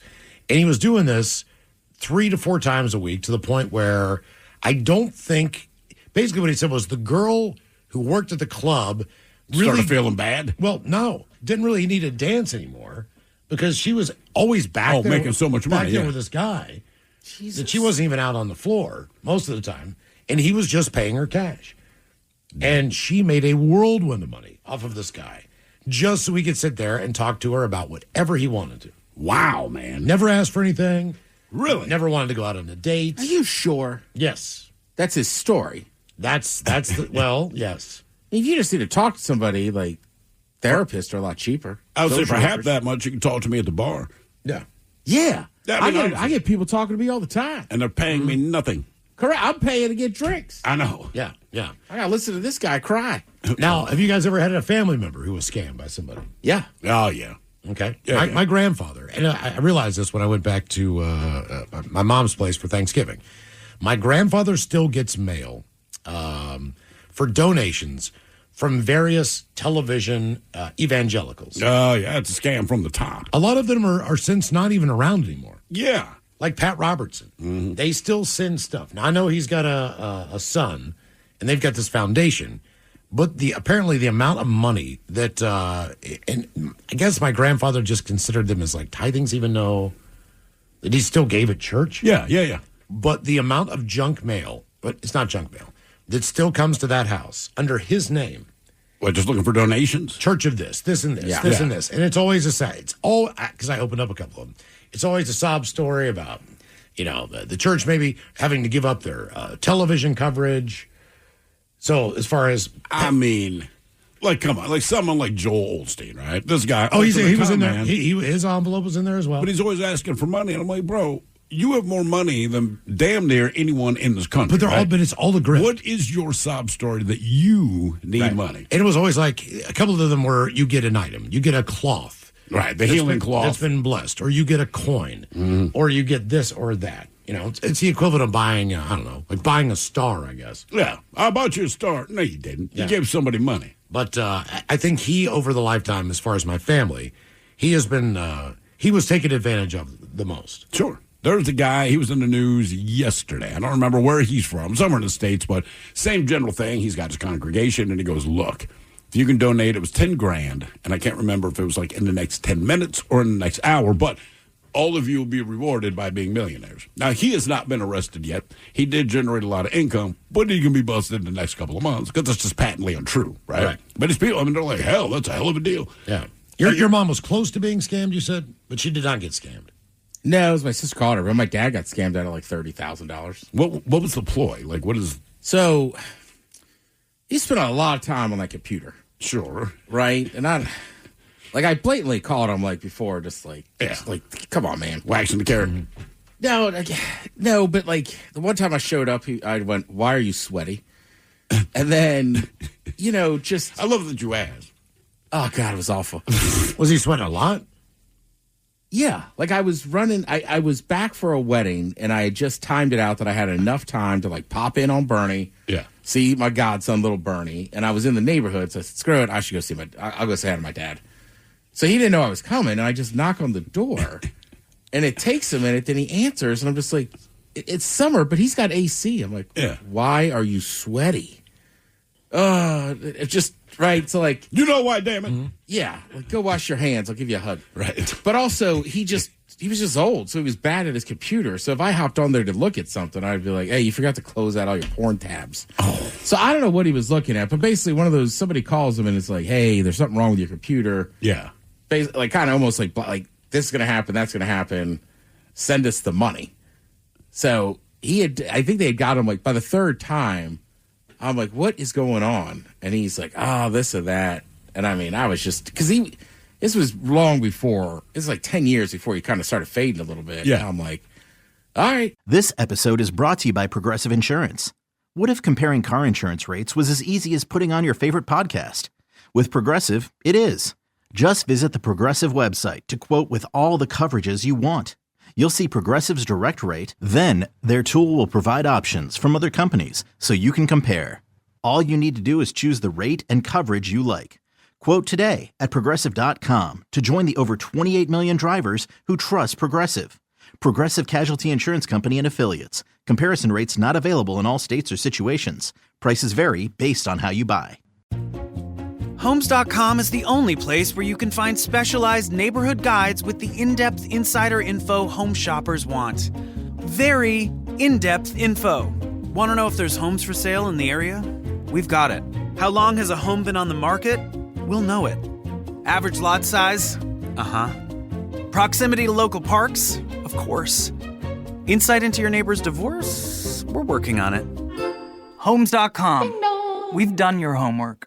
As a woman entrepreneur, you know that every connection counts, whether it's with your customers, your team, or your community. Spectrum Business is here to help you build those connections stronger and faster. Imagine running your business with fast, reliable, fiber-powered internet so you can stay connected to customers, employees, and vendors without having to worry. We know flexibility matters. That's why select Spectrum Business packages come with a 3-year price guarantee, so you can focus on running your business. Plus, enjoy savings on internet, phone, TV, and mobile services when you bundle, all with a 30-day money-back guarantee and no long-term contracts. With Spectrum Business, you get more than just internet. You get support with 100% US-based customer service. Real people who understand small business. Ready 24/7 to help you stay up and running. Join millions of business owners like you across America who trust Spectrum Business for reliability, speed, and support. Visit spectrum.com/business today to get started. Restrictions apply. Services not available in all areas. Hiring isn't just about finding someone willing to take the job. It's about getting the right person with the right background who can move your business forward. And to find candidates who match what you're looking for, trust Indeed-sponsored jobs. Stop struggling to get your job post even seen on other sites. Give your job the best chance to be seen with Indeed-sponsored jobs. They help you stand out and hire quality candidates who can drive the results you need. Sponsored jobs boost your post for quality candidates, so you can reach the exact people you want faster. Join the 1.6 million companies that sponsor their jobs with Indeed. Spend more time interviewing candidates who check all your boxes. Less stress, less time, more results now with Indeed-sponsored jobs. And listeners of this show will get a $75 sponsored job credit to help get your job the premium status it deserves at Indeed.com/listen. Just go to Indeed.com/listen right now and support our show by saying you heard about Indeed on this podcast. Indeed.com/listen. Terms and conditions apply. Hiring? Do it the right way with Indeed. Come to DSW for the shoes, stay for the fun. Because, let's be honest, if shoe shopping isn't fun, are you even doing it right? So go ahead, try something new. Try something different. Good different. Try something that feels like you. You know, the real you. And then definitely brag about it later. Because at DSW, you've got unlimited freedom to play. Find the shoes that get you at prices that get your budget at DSW stores or at DSW.com. Let us surprise you. I guess I got to put you in a home. What do you mean? And I just said, well, you're clearly too dumb to realize you're getting scammed. What makes you think, you know what I mean? Like, look, we have engineers here and IT people that can take over the control of our computer. Oh, absolutely. But he was like, they said my computer was going to do this and that. And I'm like, I think you got blackmailed because you probably, like, who knows what you're your porn sites are going to come up, all that kind of thing. Yeah, they're like, we're going to put up your porn history. But I said, don't pay them. That's never going to happen. These are just common scams. But yeah, they got it for like 30 G's. Damn, man. And then my mom, she had taken money out. Now, hers a little, luckily she didn't get caught, but also hers a little sadder. She got confused and finally calls my sister in a parking lot. My sister's like, just stay there. Like, she was physically at a bank, wasn't she? She had already gone to the bank and got the money out, which she shouldn't be able to do because we have controls on her account. Right. The large sum you're pulling out at one time, right? Right. And I think it was the bank that maybe called my sister. So there was a red flag in there. I mean, they flag you even if you're legit. But they were like threatening my mom and this and that. And she's like crying and... You know, they're old. Yeah. They get confused. Yep. I don't know. Yeah. You know what I mean? Like, so, yeah, it was just brutal. Do you know the amount of money she withdrew? That was like a couple grand, but, yeah, thanks, dude. Yeah. But I think they were still trying to get her for more. And then my sister finally was like, hey, I'm going to sit here with him. And then when they called back, my sister hopped on the phone. And I mean, of course, they hung up very quickly. And we're like, all right, you get it. Well, it's one of those, and I think we've all seen the video, but a guy was playing an old woman, but he's not. And these guys in India are trying to scam him. And so they're trying to walk, quote unquote, this old lady through the procedure of him getting his money to them, all right? Yeah. And the guy keeps freaking out because, this guy's playing it like, wait, what button do I hit again? And then what you find out is this guy is stalling because he basically hacked them in reverse and took all their crap. Correct. It's awesome. And you hear the guy, like, no. What button did you hit? I hit the button you asked me to. And basically just clean these guys out. And I'm like, that is fantastic. Right, they're like angry. It's not fair. What do you mean fair? Why did you redeem it? I know. Well, that's what it was. Right. Because that was the thing, is that he had her, quote unquote, her, go and get these gift cards that then you would need to read them what that code is and not put it in yourself. Meanwhile, slowly as they're screen sharing, this guy is just slowly putting it in. Okay, just putting it in there, completely ignoring him, screaming, no, ma'am, do not redeem it. Do not redeem it. It's great. It's a great crash out if you ever get a chance to see it. I thought it was fantastic. Jesus. Speaking of scams, a 56-year-old Italian man is under investigation for allegedly disguising himself as his late mother. This is not alleged. In a bizarre pension fraud reminiscent of the film Mrs. Doubtfire. Have you seen the picture of him? I did not see the picture. Did you see the picture of what his mother looked like? No. He's 56-year-old. He's from Italy. And his mom, granted, when he dresses up, He almost looks exactly like his mom. Okay, all right. Authorities say the man, a former nurse who is currently unemployed, never reported the death of his 85-year-old mom in 2022 and instead collected about $60,000 in survivor's pension and family estate income. The scheme was unraveled when the man dressed in a blouse, skirt, heavy makeup, and a short brown wig visited a registry office in a town to renew his mother's ID card, according to an Italian newspaper. The clerk became suspicious after noticing neck hair and what appeared to be beard stubble beneath the makeup. They said his voice was feminine, but every so often it dipped and sounded masculine. Yeah. The skin on his hands did not seem to be that of an 85-year-old woman, and his hands were hairy. Well, how bad would they have felt if it's like you find out that is the mom? The office also realized the individual had arrived by car, though it did not have a license plate. Authorities reviewed surveillance footage and called the man back to the office, where he was then confronted by police and the mayor and admitted to the deception. Authorities then later searched the family home, where they found the mummified body of the guy's mom. It had been wrapped in a bedsheet, placed in a sleeping bag, and concealed in a laundry room. Autopsy is pending, but officials say the woman likely just died of natural causes. But her son is now being investigated for concealing a corpse, fraud, impersonation, and falsifying public documents. And he got away with this for 4 years, but the giveaway was his neck beard. And his hairy hands. And the hair on his hands. See, man, I would be, like, if I'm that clerk and I see all of this, I'm still nervous to say anything. Like I said, if you find out, like, hey, man, that hairy-handed person, that's an 85-year-old woman. Then I feel bad when I say that's what tipped me off. Like, no, that's legitimately that person. Mm-hmm. Like, she's just very hairy. And look, I met some women with some neck beards. There's a woman in the building who has a beard. She knows she has a beard. She just won't trim it, right? Yeah. Oh, yeah. It's there all the time. It's kind of faint, but if the light hits it, you're like, that is a lot of beard. And it's kind of like mine. It's just on the chin. So she obviously trims it up. And she's very nice. But every time she talks to me, I'm like, I'm just looking at your beard. Mm-hmm. You know? Maybe her man likes a little stubble on his I don't think she's hanging out with dudes. Yeah. That's the sense I get. Yeah. But either way. Ted, one of the worst things I ever did was... maybe her girlfriend likes a little stubble on the old... I'm guessing she does. Little girl. Yeah. I was probably 19 or 20. I was at the mall. All right. I walk up to this table because they're giving away free stuff. All right. They've got coolers.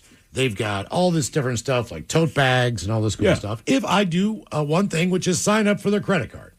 Oh, yeah. Now, I never had a credit card in my life. I did not have any money at the time. They were explaining to me this is how you build your credit up and everything else. And we're going to give you, since you're a first-time credit card owner, we're going to give you a $5,000 credit limit. Mm-hmm. Now, to me, this was like hitting the jackpot. It is. It was unbelievable. Like, look, you can make the minimum payment every month, blah, blah, blah, blah, blah. So I get this credit card. And not understanding finances at all at that point in time, not reading the fine print, I had a 35% interest rate on this Discover card. Damn. Okay? That is insane. Yeah, that is crazy. I did not understand how credit cards worked as far as interest. That's why they target young about. people on this. Now, I ran that bad boy up to $5,000. And anytime I'd put in $30 for a payment, only $20 is going in the caddy. So because you're paying you're just paying the interest. It almost took me 10 years to pay that credit card off. A $5,000. Well, right, because you're paying the interest. Again, I only had the one credit card, and because my credit card had been run up so high, I could not. You couldn't get another credit card. I could not get another credit card at a lower interest rate. So anytime anything would happen, if I needed new tires or anything like that, I would knock down that payment, but still have to put it back on that Discover card. And it was this endless cycle of just trying to pay off the interest. And when I was 28 years old and I paid this thing off, I think at that point in time I had acquired another card. Yeah. But I swore to God, man, I was like, I am not. If I can avoid charging stuff, I am never doing this again.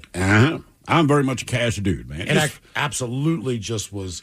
It was like a student loan. It was a hole I could not crawl out of. You can't, because it's like, look, you can make the minimum payments, but the minimum payments are interest, right? So your principal's still there just waiting for you. Yeah, I mean, you still owe us $5,000. Maybe I did have $100 to pay in that month. That's $66 that's going to my bill. Right, the other $33 going straight to their pocket. Yeah, exactly. Going to the Discover card.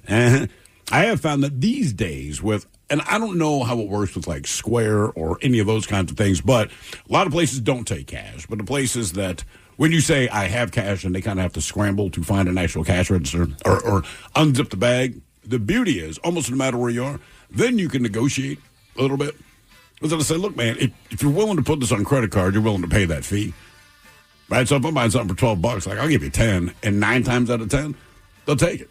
Instead of the fee, they just take $10. I'm like, look, if you're going to pay the fee, then this is not worth what you're charging. So I'll give you what I believe it to be worth. You pay no fees.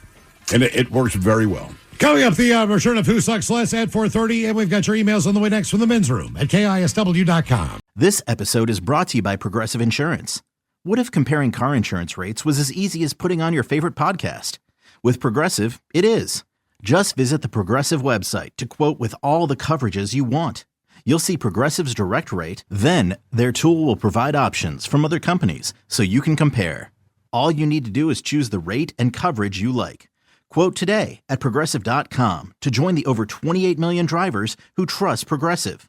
Progressive Casualty Insurance Company and Affiliates. Comparison rates not available in all states or situations. Prices vary based on how you buy.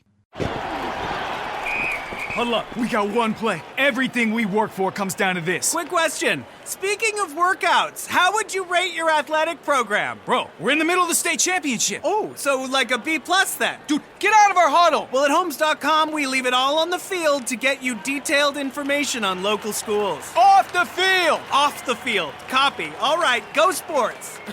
How'd he even get in here? Homes.com. We've done your homework.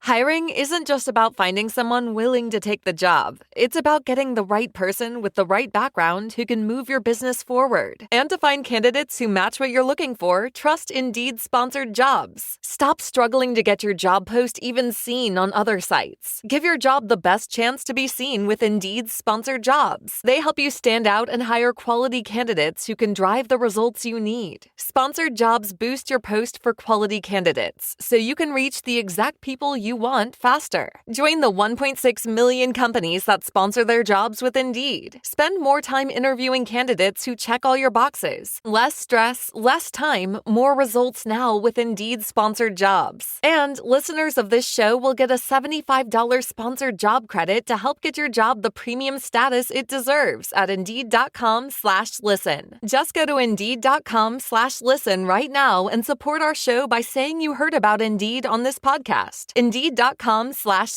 Terms and conditions apply. Hiring? Do it the right way with Indeed. You probably know Vistaprint for business cards, but did you know we print everything you need to get your brand in front of your fans? We print banners and signs that help your business stand out. We print postcards and flyers that get people talking. And we print must-have merch like tote bags, t-shirts, and water bottles. Whether you want a few or a few thousand, we print on everything so that customers can go from noticing your brand to falling in love with it. Right now, new customers can get 20% off with code NEW20. Because if you need it, we print it at Vistaprint.ca. No matter why your clients give, a donor-advised fund from DAF Giving 360 makes charitable giving simple and efficient. They can get a tax deduction upon funding an account, and their assets can potentially grow tax-free as they recommend when and where to give. DAF Giving 360 has over 25 years of experience bringing donors, financial advisors, and charities together to make a greater impact. Learn more at dafgiving360.org/advisors. This episode is brought to you by Progressive Insurance. What if comparing car insurance rates was as easy as putting on your favorite podcast? With Progressive, it is. Just visit the Progressive website to quote with all the coverages you want. You'll see Progressive's direct rate, then their tool will provide options from other companies so you can compare. All you need to do is choose the rate and coverage you like. Quote today at Progressive.com to join the over 28 million drivers who trust Progressive. Progressive Casualty Insurance Company and Affiliates. Comparison rates not available in all states or situations. Prices vary based on how you buy. With a detailed agent directory you won't find anywhere else, Homes.com is the only place to find the in-depth info home shoppers want. Very in-depth info. Looking for a listing agent's contact info? We've got it. The agent with the most sales in your price range? Easy. Specialized agents with all the up-to-date info on your dream neighborhood? We'll know them. A Pisces who enjoys long walks on the beach? You've got other sites for that. Homes.com. We've done your homework. As a woman entrepreneur, you know that every connection counts, whether it's with your customers, your team, or your community. Spectrum Business is here to help you build those connections stronger and faster. Imagine running your business with fast, reliable, fiber-powered internet so you can stay connected to customers, employees, and vendors without having to worry. We know flexibility matters. That's why select Spectrum Business packages come with a 3-year price guarantee, so you can focus on running your business. Plus, enjoy savings on internet, phone, TV, and mobile services when you bundle, all with a 30-day money-back guarantee and no long-term contracts. With Spectrum Business, you get more than just internet. You get support with 100% U.S.-based customer service. Real people who understand small business, ready 24/7 to help you stay up and running. Join millions of business owners like you across America who trust Spectrum Business for reliability, speed, and support. Visit spectrum.com/business today to get started. Restrictions apply. Services not available in all areas. We return to the men's room with Miles and Thrill. Who Sucks Less is coming up first time for a few emails to the men's room at KISW.com. You've got mail. You've got mail. And a few comments and emails from our question, who or what do you wish you did not give money to? Guys, I wish I hadn't given $200 to that sex worker when I was high on cocaine. A thing wouldn't work anyway. What did I wish I didn't spend money on? Bailing my ex-wife out of jail, only because she did not learn her lesson. That from Anonymous. Were they your ex-wife at the time? To me, that's the entire difference. I also wonder what is this? What do you mean? Is she getting in bar fights? Is she getting caught driving while drunk? Because he said she didn't learn her lesson. I'm guessing it's alcohol related, but yeah, that's or just drugs. Or drugs. Yeah, that could come, Miles. Maybe she's methy. Guys, I once had a friend named Joey who loved to ask me to borrow $400 with the intent to steal it. This was about 20 years ago. I will get that $400 back one way or another. Revenge is a dish best served cold. $400 dish. 20 years ago. I gave a family member some money when they were going through not hard times necessarily, but they needed the money for something going on. Yeah. And talking to another family, and I said, "Hey, how's such and such doing? They doing better?" They're like, "Yeah, man. You know, they're just doing home improvements. They put a new backyard fence in for the dogs." That's why they wanted money. That was not why they wanted. That's not why they asked for the money. But they had the money to do these things. They had this money to do. They painted their house.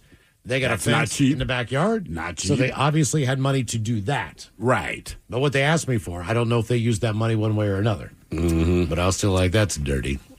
Yeah, and my family, you still see them. So I lent a friend some money once for his child support. Mm-hmm. But then, like the second time, I said no. And here's my two rules, right? I just said I'm not going to give you money. You got to get a job. Yeah. But I always tell people, look, if you lend somebody money, you only lend it if you know it's not coming back. Because it's very rare that person's actually going to pay you back. They're not going to give it back. No. You know what? I feel like $100 or less, you might. Hey, man, can I borrow 20? Sure. Next day, typically someone hands you $20 back. Once you start getting to triple digits, like you're not going to see that money. Yeah. Again, Well, yeah. And also, like, I don't know. It might depend on who it is.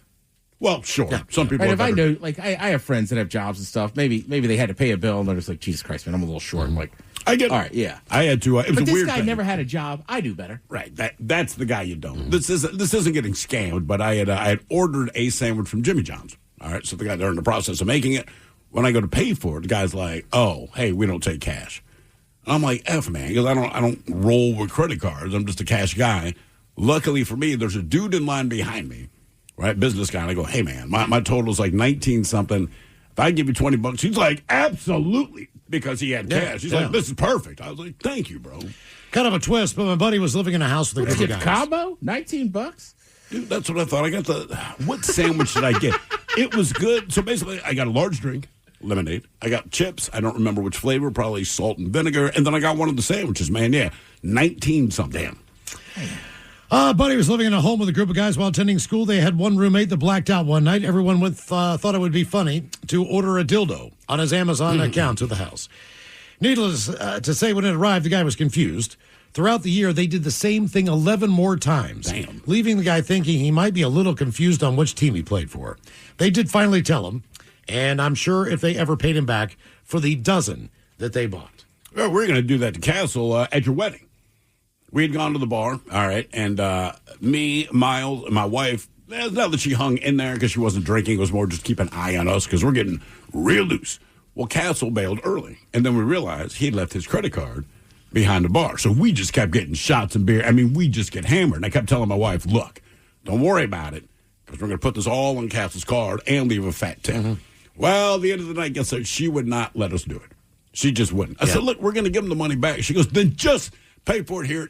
When are you going to tell him? I said, I'd wait like a week or something like that. But I'm like, his card is here. We're drinking like fish. I'm like, it should be on the house. But she wouldn't let it. I had a buddy that left it in the ATM machine. Oh. But I was right behind him.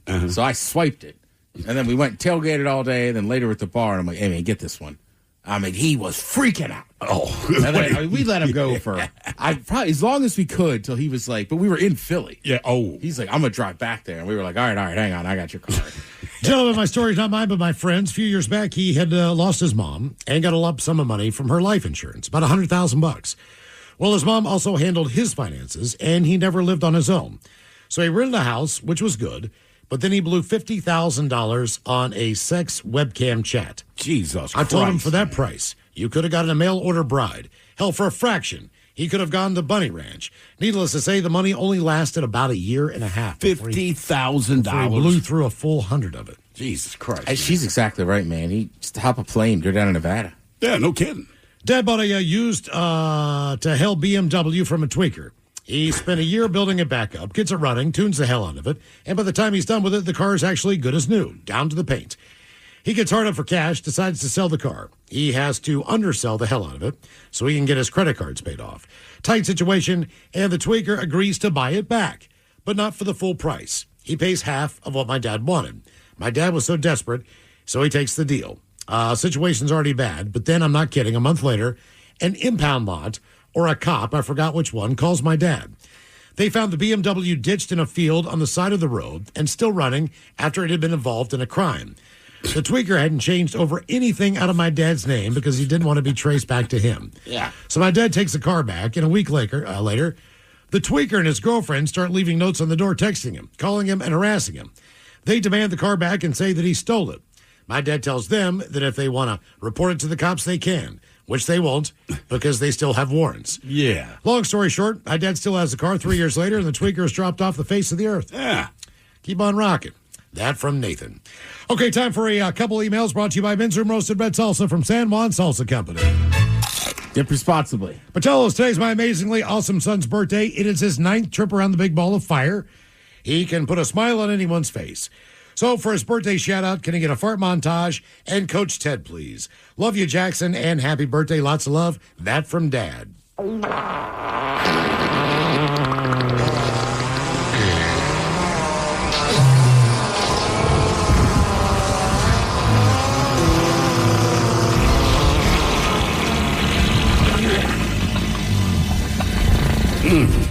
All right, Jackson, happy birthday, son. Nine's a good year. A lot of good stuff going on there. Throw, what do you think? Is he a pizza guy or a burger guy? Probably both, but I'm going to lean pizza. Good call.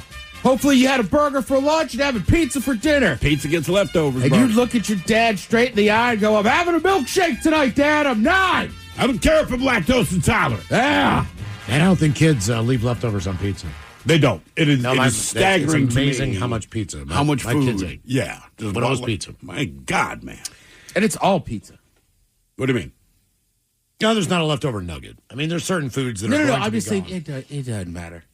I see kids scarf down like the crummiest little toasted pizza. Dino's, Domino's. They don't bitch about pizza. They'll bitch about macaroni and cheese, not being the right kind. Right, but you're right. Doesn't matter. And they eat the whole thing. And it is ridiculous where we have to order more pizza. Like, what? We're going to get a large and a medium. My son's going to eat the large, and my wife and I will split the medium.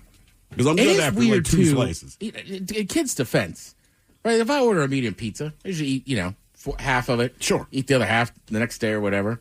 But you're right. Like Super Bowl, watching football, all of a sudden it's like, I don't know, man. I hammered down like 8 pieces. Guys, my husband Evan and I love you guys. Listen daily. Please, for his birthday, will you give him some turtle sex, fish sandwich, and the Dirty Germans talking about golf and tequila. Thank you guys so much. That from Carol Ann. Can I buy you a fish sandwich? Yeah, it's funny you bring up golf because, as I always tell people, I like golf like I like my women. 18 holes. Yeah. According to this one guy I know, it's the only way to play golf is to have tequila in the morning. What's your breakfast? Yeah. At Elmer's. Liquor and horrors, gentlemen. Wanted to give myself a birthday shout out today. I'll be at work. It's Crown. Longtime listener. Thanks, guys, for making being trapped behind a desk so much more bearable. 39 years and counting from now on. Guys, I'll be in Vegas watching the Seahawks in the Super Bowl. Purchased my tickets back in November. Foreshadowing this very outcome. Dealer's choice for the Sounds, Rock On Bitches, and Go Hawks. That from Tim, the tool man from Auburn. Jeez, Louise. Not God or my father or my boss. All right, guys, here you go. Happy, happy, happy birthday. Happy, happy, happy birthday. Happy, happy, happy birthday to you, to you, to you. Ya's a Dirty Germans brought to you by Men's Room Original Sausage. Available through Uli's world famous sausage, mensroomlive.com, and other fine retailers. Schweinefly. No! This episode is brought to you by Progressive Insurance. Whether you love true crime or comedy, celebrity interviews or news, you call the shots on what's in your podcast queue. And guess what?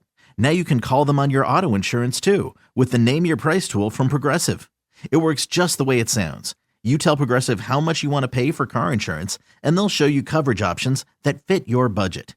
Get your quote today at Progressive.com to join the over 28 million drivers who trust Progressive. Progressive Casualty Insurance Company and Affiliates.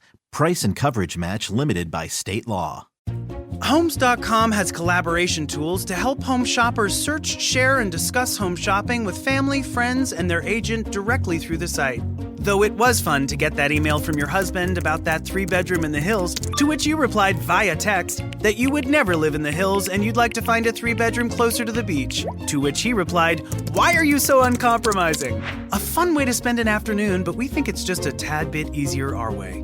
Homes.com. Ding dong. We've done your homework. As a woman entrepreneur, you know that every connection counts, whether it's with your customers, your team, or your community. Spectrum Business is here to help you build those connections stronger and faster. Imagine running your business with fast, reliable, fiber-powered internet so you can stay connected to customers, employees, and vendors without having to worry. We know flexibility matters. That's why select Spectrum Business packages come with a 3-year price guarantee, so you can focus on running your business. Plus, enjoy savings on internet, phone, TV, and mobile services when you bundle, all with a 30-day money-back guarantee and no long-term contracts. With Spectrum Business, you get more than just internet. You get support with 100% U.S.-based customer service. Real people who understand small business, ready 24/7 to help you stay up and running. Join millions of business owners like you across America who trust Spectrum Business for reliability, speed, and support. Visit spectrum.com/business today to get started.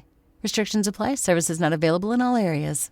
Come to DSW for the shoes, stay for the fun. Because, let's be honest, if shoe shopping isn't fun, are you even doing it right?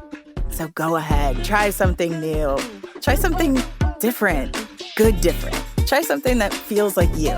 You know, the real you. And then definitely brag about it later. Because at DSW, you've got unlimited freedom to play. Find the shoes that get you at prices that get your budget at DSW stores or at DSW.com. Let us surprise you. The men's room wants to know who sucks less. Hey, time for Who Sucks Less. Stephen Thrillhill, you bring us 3 stories from the news each and every week. They always suck. It's up to us to determine, though, out of these 3 stories, which one sucks the least. Now, if you happen to like the Men's Room on Facebook or follow us on X and Instagram at Men's Room Live, the debate is already underway on Who Sucks Less. Yes, indeed. And like we said at the top of the show, all these take places in hospitals, not the hospitals themselves, not the patients, but hospital employees. We have an anesthesiologist, we have a nurse, and we, in fact, have a doctor. So we start with the nurse, a registered nurse, ill-treated and sexually assaulted patients, and use racist and homophobic language at work. William Malcolm, he was the manager at a residential unit, targeted extremely vulnerable residents as well as others in a spate of offending comments spanning several years, they say. So he went to court, and jurors at the Newcastle Crown Court, they heard that Malcolm grabbed one patient's testicles, who he called a fat C. Yeah. And said, "Look at the size of those nads." That is a quote. He called a woman resident a slapper and referred to her son as a puff and an F-bomb for someone who's gay. and also claimed he repeatedly kissed 2 female patients on the lips and thrust his hips at another. Other allegations include him groping breast and bottom areas of non-residents, thrusting his groin at them, and making remarks about the penis size of a colleague's partner because he was black. All right, that one I can get behind. Now, 61-year-old Malcolm, I'm just saying. But this guy, now, he denies 2 charges of ill treatment of a person in care. He denies 10 of the sexual assault and 1 of the racially aggravated harassment in relation to 8 complaints. Well, a prosecutor there told jurors that the offenses came to light as a result of 2 whistleblowers who had experienced and witnesses Malcolm's behavior toward residents and others. She said, quote, "It is the Crown's case that the defendant's care of residents named in the indictment was not only devoid of the respect and kindness that those residents deserved, but was also a criminal offense." So that's his deal. Grab you by the testicles, say, "Look at the size of those nads," and just insult everyone. Jesus. We continue. We go right here to Seattle, where a former anesthesiologist resident who worked at both Seattle's Children's Hospital, Harborview, and other UW medicine hospitals, he was sentenced for stealing and using powerful narcotic pain medications while treating patients. So Andrew Potadera, 36 years old, lives here in Seattle. He admitted that he diverted fentanyl, hydromorphone, and other controlled substances over the course of about a year while working as a resident anesthesiologist, again, at Seattle Children's Hospital, Harborview, and UW Medical Center. Now, prosecutors said he sometimes used the drugs while still at the hospital, meaning he was under the influence while caring for patients. Now, according to court records, this particular guy, he worked as a resident anesthesiologist between 2022 and 2024. On December 27th of 2024, he treated 3 patients at Seattle's Children's Hospital, including an infant who was just 11 days old. The prosecutor said he began stealing and using the pain medication early in the shift, later returning vials filled with saline and claiming that the drugs had been wasted. Now, an attending physician noticed unusual behavior and reported concerns, which led to the investigation. And this guy later admitted he'd been stealing and using drugs while on duty as far back as January 2024. So prosecutors argue that the conduct placed patients at significant risk, which I think we can all agree with, noting that anesthesiologists administer precise doses of potent drugs and perform delicate procedures, et cetera, et cetera.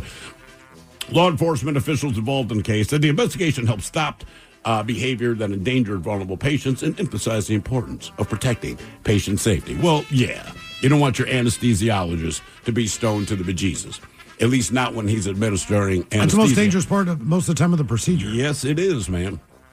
And now we go to Oklahoma City, Oklahoma, where a doctor there, he's been convicted of up to 72 years in federal prison after stealing controlled substances. This guy, John Nedza, he was convicted of 18 counts of obtaining a controlled substance by deceit or subterfuge. They say the doctor, a contrast anesthesiologist at the Oklahoma City Hospital, he diverted controlled substances including fentanyl, ketamine, Dilaudid, and midazolam. Now, according to evidence provided at the trial, he pulled out large amounts of controlled substances by claiming the drugs were for patient surgeries. Those surgeries were not scheduled for, nor were they done by this particular doctor. And on at least 6 occasions, he claimed to have disposed of the drugs, but instead kept them for his personal use. Anyway, like I said, he got arrested. He's facing 4 years per count, which adds up to a 72-year federal prison stay. Okay. Let's see. All right, Ted. The registered nurse, that's messed up. A lot of charges, sexual harassment, the whole deal. Racism, you name it, man. Yeah. That's pretty bad. The anesthesiologist. Where was the nurse working? The first one? Yeah. This was over in England. But it was like at Newcastle. home, or just he was just doing this to random patients? He was doing this to random patients. Okay. It was a hospital, and this guy, I don't know how he chose who his targets would be, but apparently no one was off limits. And keep in mind, it wasn't just patients. This was coworkers, and even if you're sitting in the waiting room, you kind of have nothing to do. If he decided to target you, I guess this guy would say, whatever came to his mind. Okay. I think the anesthesiologist here in Seattle sucks the most. 11-year-old kid. 11 days. 11 days. Days. Yeah. See, 11 days. You're putting your old, patients in danger. And then if you need the medicine, you put in saline. Which, right, again. So that's not good. And he was treating patients while under the influence. Correct. So I'm going to go with the doctor in Oklahoma. simply because although he stole fentanyl, ketamine, Dilaudid, and all that crap, he was using it for personal use. He was. Now, whether he was high on the job or not, we don't know that. But in this instance, I'm going to say he's not. He's using this for his personal use when he's at home. The only person he can hurt is himself. Yeah, I think if he were using it on the job, it would have been reported like the guy in Seattle. Yeah, if that was the case, then that's different. But if he's going to kill himself, then, you know. What happened with the anesthesia? Somebody died? Which one? The anesthesiologist. He was just reported. No, he was reported. So a doctor there was just like, this dude is acting weird, right? So they started a quiet investigation, and they realized this guy was stealing the drugs, getting himself high, and then showing back up and operating, because it's an anesthesiologist. And typically they only put you down if you're getting an operation, right? Correct. Like I'm just saying, said, but nobody had gotten injured from it. Not as far as they I know. just knew he was high. Yeah. But he was stealing the patient's drugs and using them. Well, so was the guy in Oklahoma City. Right. True. But he was using them for personal use. This guy was on the job giving anesthesia. So the difference would be this. I hear you, but also, who knows? That guy in Oklahoma City is probably high on the job, too. Probably. So that's why I'm kind of like... Right. He may not have done the so. drugs at the job, but I don't have to drink at work, but I can certainly show up drunk. I almost feel like... This is the game, but I almost feel like the guy in Seattle, because he's still working, he's just stealing them because he's legit dope sick. Whereas the guy in Oklahoma City might be selling them, which to me That's almost possible seems too. worse. Like, look, you shouldn't be high on the job, but I was saying, I was saying to Mike earlier, like, sadly, some of these people, like, when you get to that level, like, it's to maintain. Correct. So they're not dope sick. Honestly, I think that nurse in England's the worst. Grabbing people's junk, being racist. Not just grabbing the junk, but then, and again, I quote, look at those nads. Look at the size of those nads. Yeah, and again, like, really, dude. Luckily, none of these children at Harborview, everybody was okay. They could just tell he was high. So I'm thinking I'm going to cut this guy a little slack, thinking he got strung out and he's just trying to maintain. So yeah, I think the racist grabby guy's the worst. Racist grabby guy, yeah. Pick one. Right. You know what? You're right. Sexual assault, racism, homophobic slurs. I mean, unfortunately, there's a lot of those people. There are. I appreciate that he at least swings for the fences. There is no one thing that irritates him. Everything irritates him. One out. Debate continues on Who Sucks Less. If you like the Men's Room on Facebook or follow us on X and Instagram at Men's Room Live. All right, coming up at 5:08, we'll drink a toast with a shot of the day. You are listening to... This episode is brought to you by Progressive Insurance. What if comparing car insurance rates was as easy as putting on your favorite podcast? With Progressive, it is. Just visit the Progressive website to quote with all the coverages you want. You'll see Progressive's direct rate, then their tool will provide options from other companies so you can compare. All you need to do is choose the rate and coverage you like. Quote today at Progressive.com to join the over 28 million drivers who trust Progressive. Progressive Casualty Insurance Company and Affiliates. Comparison rates not available in all states or situations. Prices vary based on how you buy. With a detailed agent directory you won't find anywhere else, Homes.com is the only place to find the in-depth info home shoppers want. Very in-depth info. Looking for a listing agent's contact info? We've got it. The agent with the most sales in your price range? Easy. Specialized agents with all the up-to-date info on your dream neighborhood? We'll know them. A Pisces who enjoys long walks on the beach? You've got other sites for that. Homes.com. We've done your homework. As a woman entrepreneur, you know that every connection counts, whether it's with your customers, your team, or your community. Spectrum Business is here to help you build those connections stronger and faster. Imagine running your business with fast, reliable, fiber-powered internet so you can stay connected to customers, employees, and vendors without having to worry. We know flexibility matters. That's why select Spectrum Business packages come with a 3-year price guarantee, so you can focus on running your business. Plus, enjoy savings on internet, phone, TV, and mobile services when you bundle, all with a 30-day money-back guarantee and no long-term contracts. With Spectrum Business, you get more than just internet. You get support with 100% U.S.-based customer service. Real people who understand small business, ready 24/7 to help you stay up and running. Join millions of business owners like you across America who trust Spectrum Business for reliability, speed, and support. Visit spectrum.com/business today to get started. Restrictions apply. Services not available in all areas. DSW, birthplace of the humble brag. Here, the shoes are so good, no one would ever know how little you paid. If you didn't go telling everyone, that is. And with never-ending options for every style, mood, and occasion, all at really great prices, we'll definitely give you something to brag about. So go ahead, stock up on fresh sneakers from your favorite brands, or try those boots you always secretly knew you could pull off. Find the shoes that get you at prices that get your budget at DSW stores or at DSW.com. Let us surprise you. If you're an experienced pet owner, you already know that having a pet is 25% belly rubs, 25% yelling, drop it, and 50% groaning at the bill from every pet visit. Which is why Lemonade Pet Insurance is tailor-made for your pet and can save you up to 90% on vet bills. It can help cover checkups, emergencies, diagnostics, basically all the stuff that makes your bank account get nervous. Claims are filed super easily through the Lemonade app, and half get settled instantly. Get a quote at lemonade.com/pet, and they'll help cover the vet bill for whatever your pet swallowed after you yelled, drop it. The men's room. The men's room returns with Miles and Thrill. All right, cut up here at 5:08. We'll drink a toast with a shot of the day. And we do have your headlines on the way at 5:50. But first, quick check-in with Mike Hawk and some of the stories and headlines he is not working on. Well, thank you, Miles. A new report says companies are turning toward AI as they lay off employees. Show of hands, who's surprised? No one. Right. No one. That's exactly what we said when all this stuff got started. Yeah, I mean, that's it. Yeah. Save money. Go AI. We're just saving money. We just have too many people is all. We're not all going to AI. Right.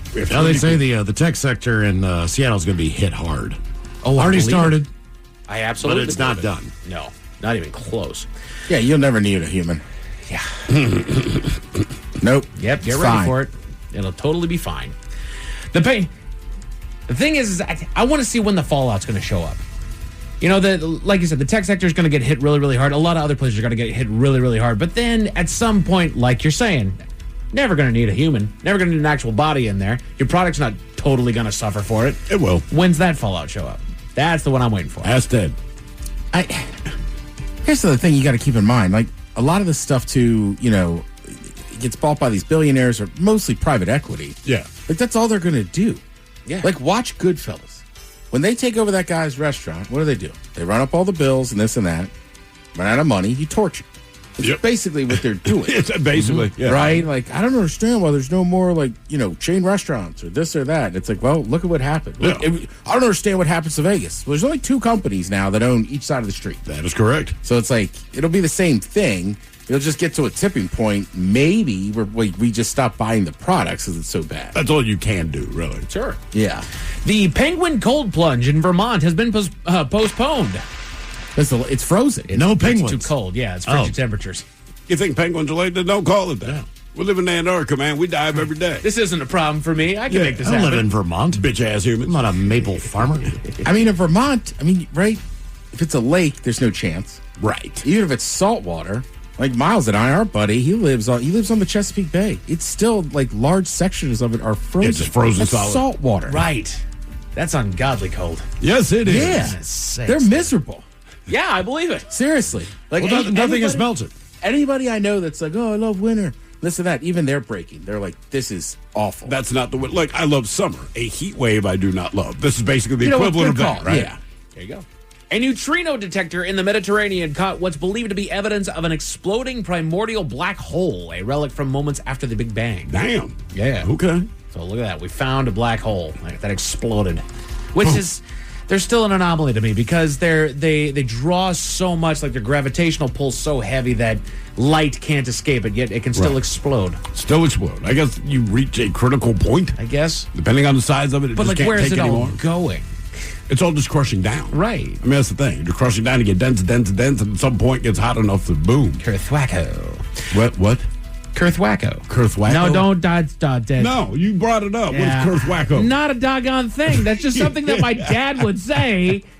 Kurthwacko. Just it's it's like if you're reading a comic strip or you're watching a Looney Tune. Kurthwacko. I'm going to start saying that. Doggone it. Dude, you know what happens, man. I One got thing caught. leads to another, and Kurthwacko. I got caught again. Doggone it, man.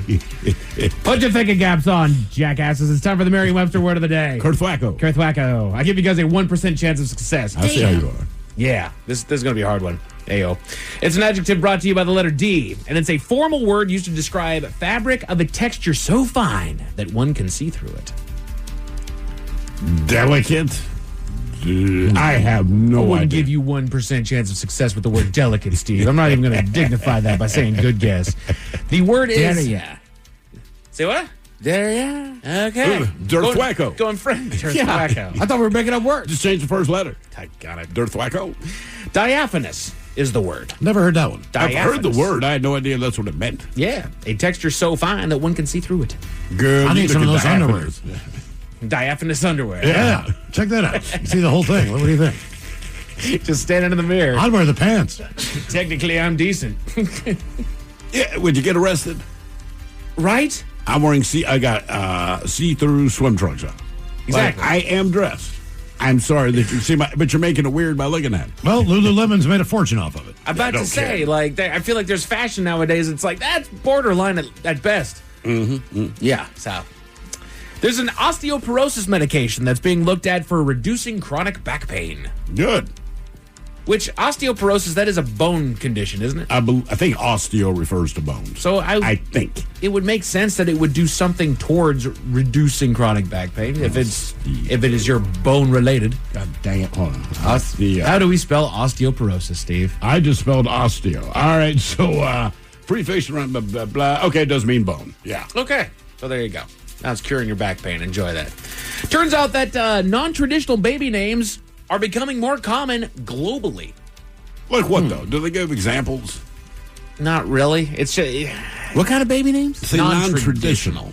Oh. So my guess is I mean, take a name like Hunter. That was not a traditional baby name, but in the last 25 years, it's not that it's traditional, but you're never shocked to meet a Hunter. Sure. Or a pilot. Or an Austin. I'm black, and we've been making this up for years. Right. The Brickishaw. I mean, come on, man. The hippies, Flower, Moon, God. Jupiter. Flower, Moon, and Bob. Flower. Yeah. But I feel like if your kid's named Flower or Moon, I kind of know what your family is. Sure. Yeah. Sometimes it's just weird. I don't know. Yeah, just like some of the... What did you say, Hunter? What was the other name you said? Pilot. You know a kid named Pilot? I've met a kid named Pilot, because that's the white people name their kids after a possible profession. You know? Pilot. This That's is wild. Hunter. This is Pilot. Huh. This is Mailman. This is Jock. Right. This is Chef. Yeah, exactly. Oh my God! Can you imagine a chef? This is Congressman Hill. I would answer him with his name every single time, Ted. Yes, chef. Yes, chef. Yeah, oui, Chef. He speaks French already. Yeah, right. Oui, chef. Yeah. By the time you're 5, you better know all 5 mother sauces. Better, man. Chef. There's an affordable diabetes drug that's been tied to lower risk of vision-threatening eye disease. Oh, good, because that's one of the things that a lot of people with diabetes lose, especially type 1. Really? Digits and vision. That's what happened to my... Sounds like a bad album. That's what happened to my grandfather. Digits and vision. He was losing a couple toes every year. And Who's vision? Then a finger or two, couldn't pick his nose anymore, then went blind. It's going to be Miles's rap album, Digits and Vision. The diabetes. I don't know why type that's what I don't know why that's what it attacks, but it does. It does, man. It does. That is weird. Yeah. I mean, it's already bad that you can get it just by eating the wrong stuff. Yeah. Or too much of it, but that's crazy. Like, I went blind because I like sugar. Right. Because my body didn't like sugar. I liked it, couldn't but work my it right. body didn't like it. Exactly.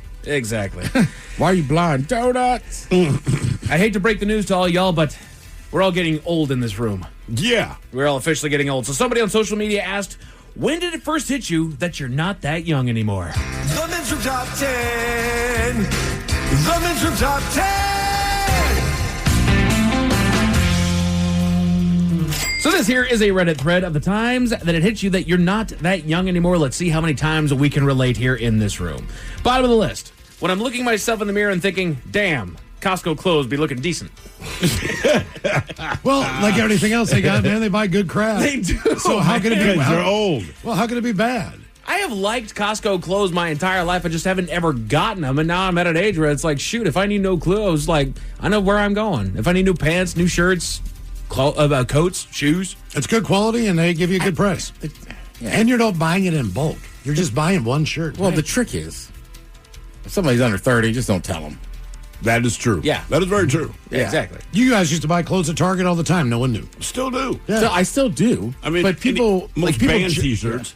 People kind of judge though for some reason, like buying clothes at Costco. I'm like, no, yeah, of course not. With the exception being when it has that big Kirkland signature logo on it. Right, because now you're just repping Costco. Right. Like the shoes that you were looking for. Did you ever get those, by the way? No, I don't know if they're going to release anymore. Yeah, Nike Dunk did a collab with Costco. Okay. I mean, they only released them in like 4 stores. One of them was the one in Kirkland, but I heard they sold out in half an hour. Is that you said they sold out like in no time? Oh, right? sure. Well, sneakerheads like them, and then Costco people like them. Has anybody here in this room thrown their back out while coughing? Did it while puking once. Really? Oh, yeah, God. Over the toilet, and you're puking, and it was the final, like, big, and you feel your back go out. And I'm like, you have got to be kidding me, because you're stuck just on the floor. Well, I'm stuck, but I'm face down in a toilet of vomit. Yeah. You know, I'm just like, are you kidding me? I did it once drying my leg. My Right. leg up on the side of the tub. Yeah. I was like, and it like slipped, and I like corrected it real quick, and then like an hour later, I was like, oh my God. You gotta be kidding me. I mean, I didn't fall, but it doesn't matter. Yeah. If you just move wrong, and you know, in the course of my life, I'm like, I have moved like this 1 million times. Yeah. It's never been an issue. Well, Then you sneezes hit a certain age, yeah. Sneezes might be the worst. Yeah. As far as people throwing stuff out, having breaking problems. ribs. I am starting to pop when I sneeze. Oh, really? Yeah. I'm sneezing, all of a sudden the middle of my back feels a little better right now. I could be walking into the building and hear you sneeze. It's like you sneeze different on the air. You sneeze like at you. But I mean, if you're just sneezing in here by yourself, it's like, "Blah!" And then there's like 2 more. They're like, I think he's done. That and puking, man. You are very loud when it comes to like body functions. It's like, is Mike puking or is he being I'm exercised? like, Mike's here.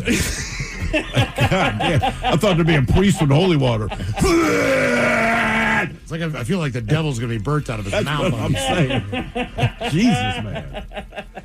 I know we used to do it like we used to call my dad Sergeant Rourke. Because the puking, if he got sick, was so loud. Like, yeah, Sergeant Rourke's under the weather again. There's a lot of emotion in it. There's a lot that goes into it, okay? I try to be decent on the air. But there's a lot I was just like, Jesus Christ, man, is he okay? Is he going to make it? At that point, no, I was not. Well, they're like, Mike's puking in the bathroom. I was like, is that all he's doing? Because I'm listening to this. God, the thing is that I wasn't puking. That was the problem. The dry heat, I was. right. That's right. I was letting something out. That's man. when That's all you that was. just guzzle water so that your stomach has What was that? something. Was that a yard that you were drinking out of, or a DOS boot? That was I can't a remember. yard. It was a yard. That was a yard. Was it? I thought it was That a was a DOS yard. boot. No, it was not a boot. It was a yard. It had a little Yeah, it globe was at a the yard. bottom of it. It's amazing how many people got to talking to about that. I mean, it was, Yeah, both sides. it did not matter who, if you were He's involved not working at there all. anymore. Yeah. I still feel a little bit bad. It's like, as he's passing it over, like, we've reached the point now where, like, oh, Mike's actually getting drunk. Yeah. And I almost grabbed it and went, no, come on. Didn't you lead the chant? Well, I mean, the sands. I almost took it away. And then I'm like, Mike. Not me this time. Not me. Well, and it didn't help that I was the first one. I was on the end, so I was the first one to grab a hold of it, and I knew that I was already sideways. So this was a bad idea to begin with. But at the same time, I'm like, it's my drinking day. I'm staring at this thing, and I know I'm supposed to just give it a quick sip and then pass it on, or take a couple swigs out of it and then pass it down. But I also thought it'd be really cool if I just housed this thing. And people were happy. Yeah, there's a few photos of it too. It looks badass. yeah, that was definitely when I had like 1 or 2 beers, and I was like, I got to stop drinking. Mike's getting banged up. And then afterwards, he was like, you're not having a beer? I'm like, nah, Mike still needs some help. Yeah. I did. Lordy, I did. I still love, too, when we get back to Thrill's house. Like, you guys are just outside. The dog's going nuts. Our buddy Sean's like, I don't know the dog. I don't know his kids. Right. So I'm like, God damn it. All right, hang on. They're like, oh, what's up, Dad? Like, nothing. It's like, hey, Molly. Like, all right, bring him in. Hey, I just need to lay down for a second. Yeah. And your wife did not know where you were in my home. Okay. We're talking for like 45 minutes, and she goes, hey, I'm not being rude, but like, where's my husband? I'm like, oh, he's in a bed downstairs. That's right. Come on. He's crippled up down there. God, that was a night. When did it... I will never live that night down. When did it hit you that you're not that young anymore? When I was Googling 6'7" the other day.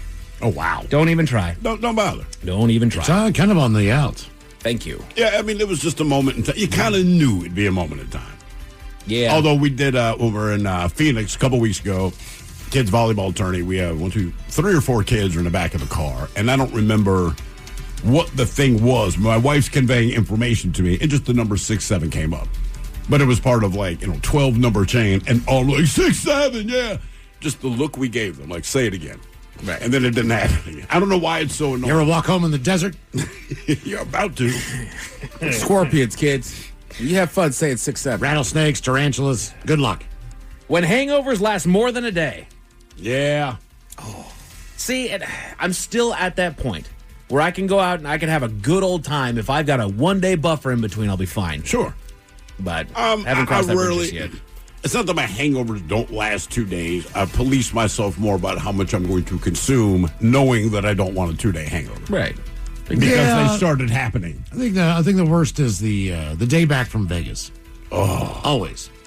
That's the worst. Even if you took it easy on the flight, day home, and everything else, the next day still sucks. It does. You'd have to decompress that day. Yep.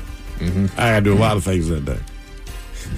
So let me sweat it out, babe. Don't ask questions. Don't ask questions. You know what I did.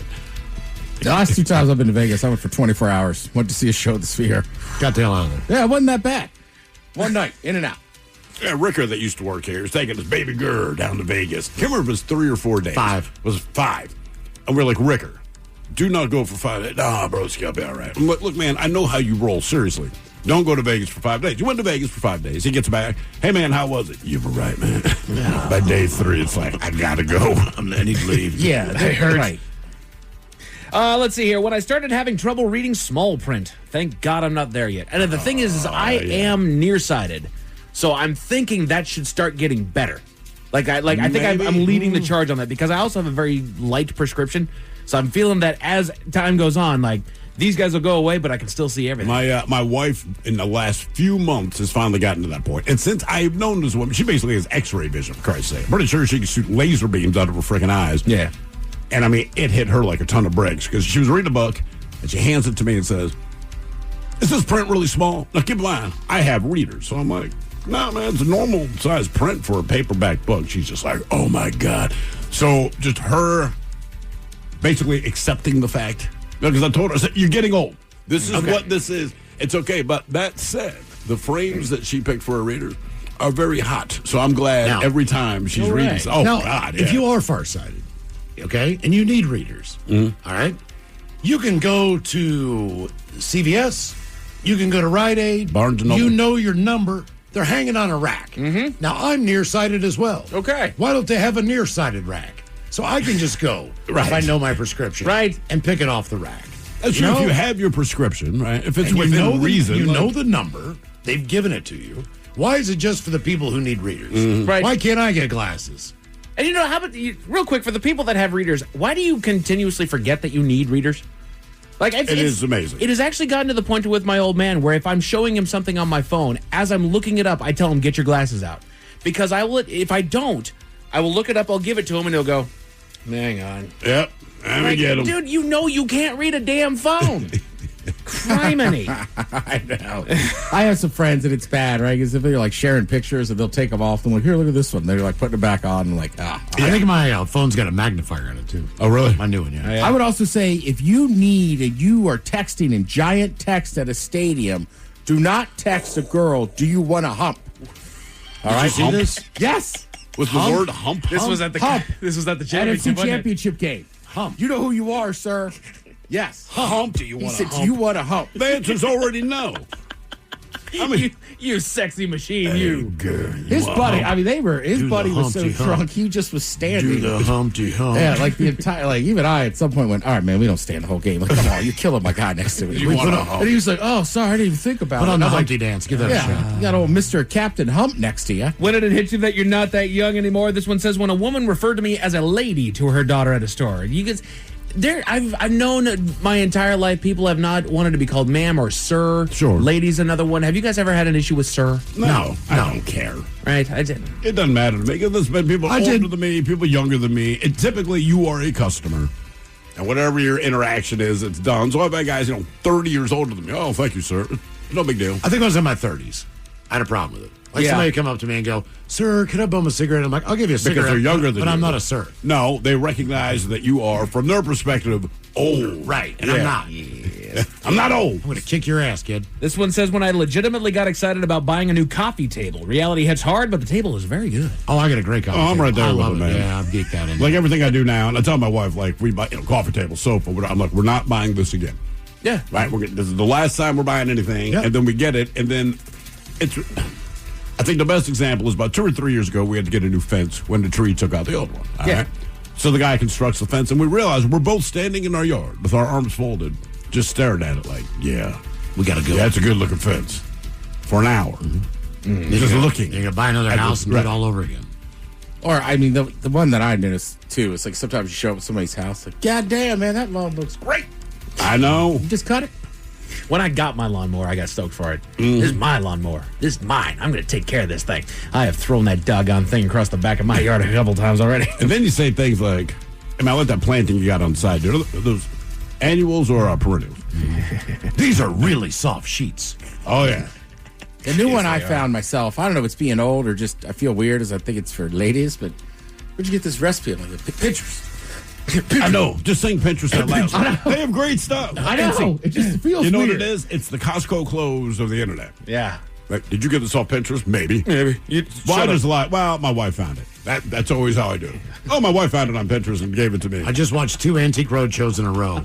I watched American Pickers over the weekend, and I couldn't believe I was getting sucked in. Man, That is a cool old rusty motorcycle that you can't do anything with. It's a surprise to nobody that I use my wife as an excuse to watch reality shows all the time, too. We know you do. Yeah. At first, I believed you. Right. It's been how many years? Like, Babe, Love Island's on. Get in here. Dude, when I had family in town, my sister sitting there one night. She goes, "What's this?" I'm like, "You've never seen Aerial America?" It's like they fly over states and tell you about it. That's literally all it is. Right? What, you never watched Smithsonian Channel? Jesus. And then I'll leave you with this last one. When did it hit you that you're not that young anymore? This person says, when the babysitter complimented my new haircut by saying, lots of people your age are wearing it like that now, too. Oh, damn. Gotta go that cold with it. I think my favorite ever, and this was not me, this is our boss, Hair Club. Okay, so he's a little bit older when he had his child. He has a son. His son has long hair because Hair Club's a rock dude, right? So his son kind of reflects that. How old's the kid now? Maybe 8, 9. So it's a couple of years ago. And our boss, if you knew him, it's even better. He went in to get coffee at a local coffee establishment.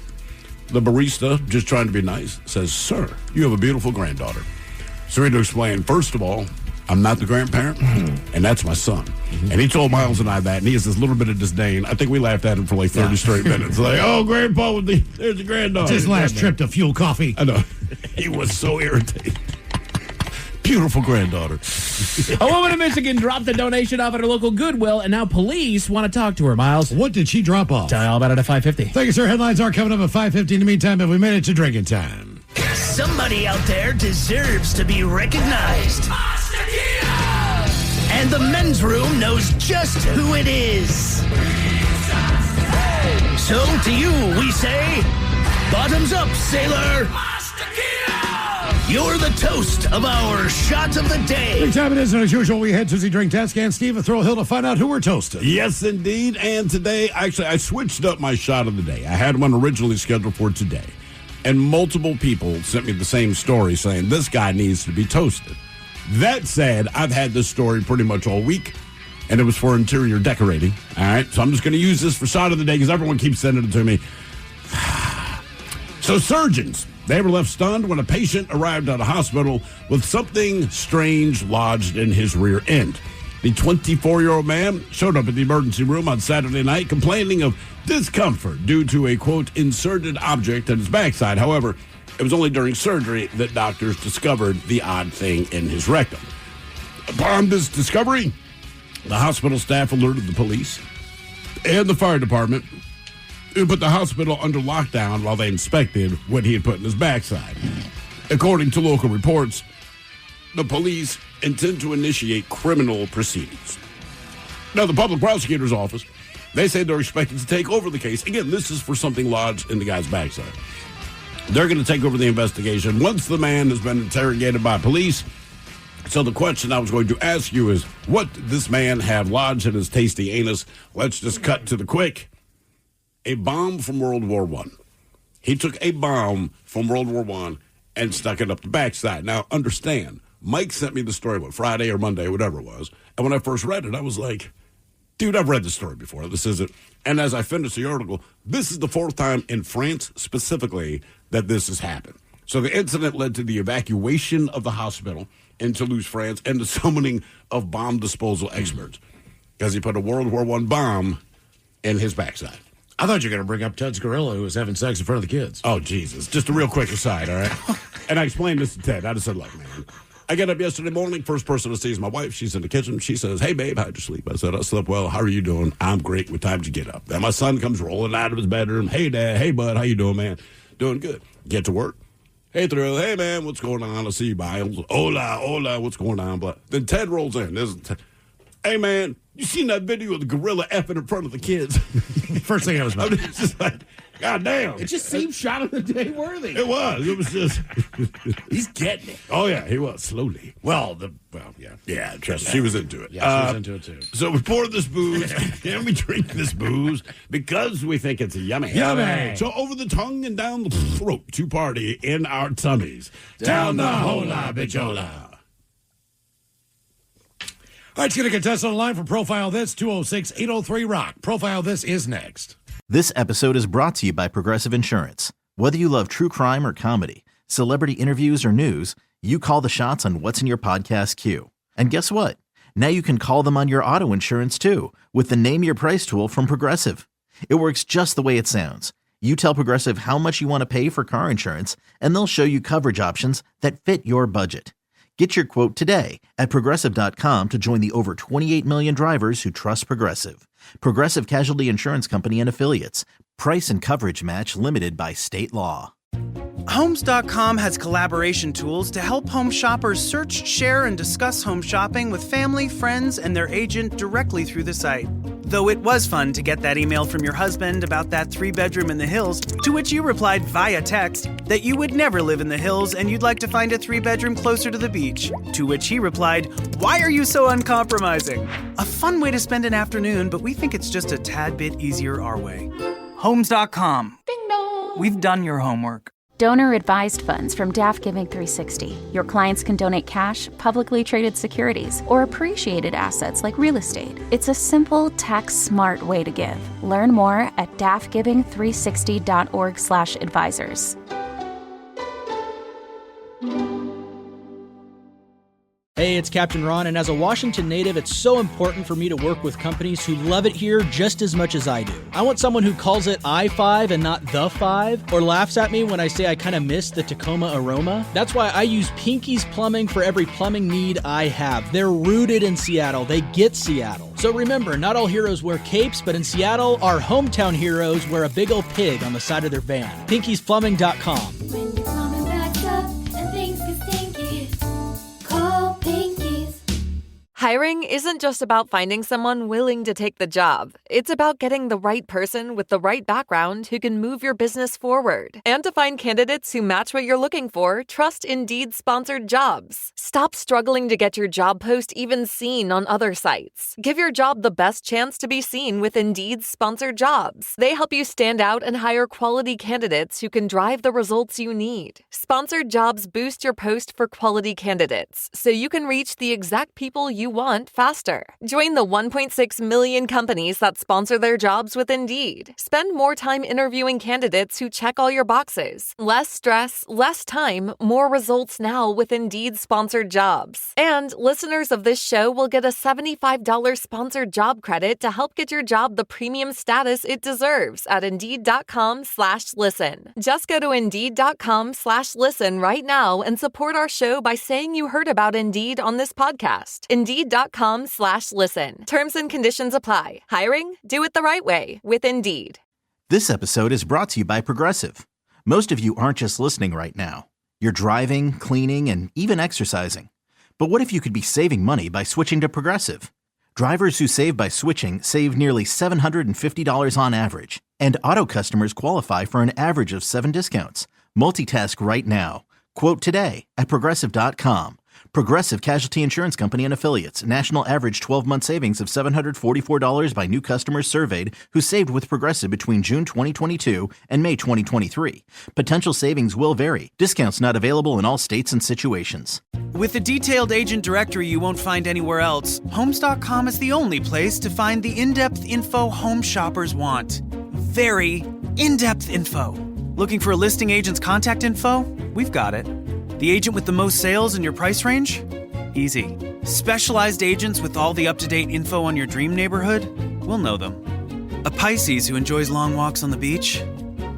You've got other sites for that. Homes.com. We've done your homework. If you're an experienced pet owner, you already know that having a pet is 25% belly rubs, 25% yelling, drop it, and 50% groaning at the bill from every pet visit. Which is why Lemonade Pet Insurance is tailor-made for your pet and can save you up to 90% on vet bills. It can help cover checkups, emergencies, diagnostics, basically all the stuff that makes your bank account get nervous. Claims are filed super easily through the Lemonade app and half get settled instantly. Get a quote at lemonade.com/pet and they'll help cover the vet bill for whatever your pet swallowed after you yelled, drop it. The Men's Room presents Profile This. And Stephen throw hooks. Please, everyone, on Profile This is played. Oh, I sure can, Miles. It's a simple game where we share with you a real-life news story, something that happened right here on planet Earth. Earth. And as you listen to the story, based on the stereotypes you believe to be true of people and the decisions that people make, we'll ask you what it is you think makes the story a story. Hello, Will. Welcome to the Men's Room. Hola, pichola. Hola. All right, Will, you understand how this here game is played? I do. Hey, real quick, though, I just wanted to say on that shot of the day, that takes going to the bathroom, dropping a bomb to a whole new level. The difference is he wasn't joking. Yeah, man, drop a bomb in there. No, like, seriously. I just keep hearing the Guitar Center guy. Munitions. Good one, guys. All right, Will.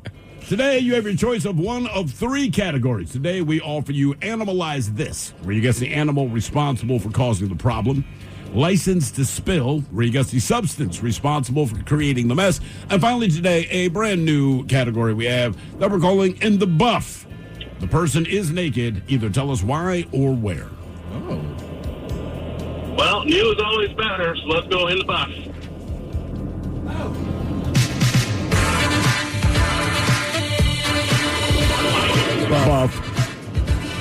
Buff. Had some high-dollar stuff we got going on there. All right. Oh, wow. A routine day turned traumatic for some people on Saturday. A man exited a vehicle and removed his clothes in front of more than 150 people. Witnesses said it appears the man was under the influence of drugs or alcohol, adding that the man was rolling on the ground and taunting employees on the side of the road. Keep in mind, he's naked the whole time. Now, videos from the scene shows the naked man on the ground with his hands behind his back as it appeared security guards tried to detain him. It didn't really work, but eventually he was arrested and taken away. All right? But the question is, where did he decide to get naked and roll around on the ground in front of people? Was he at a grocery store? Was he at Home Depot? Was he at Universal Studios?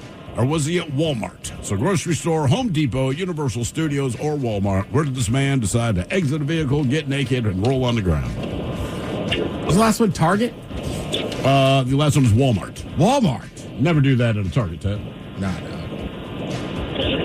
You know, I've been around enough Walmarts in my life to know you always see all the craziest stuff there, so I'm going to have to go to Walmart.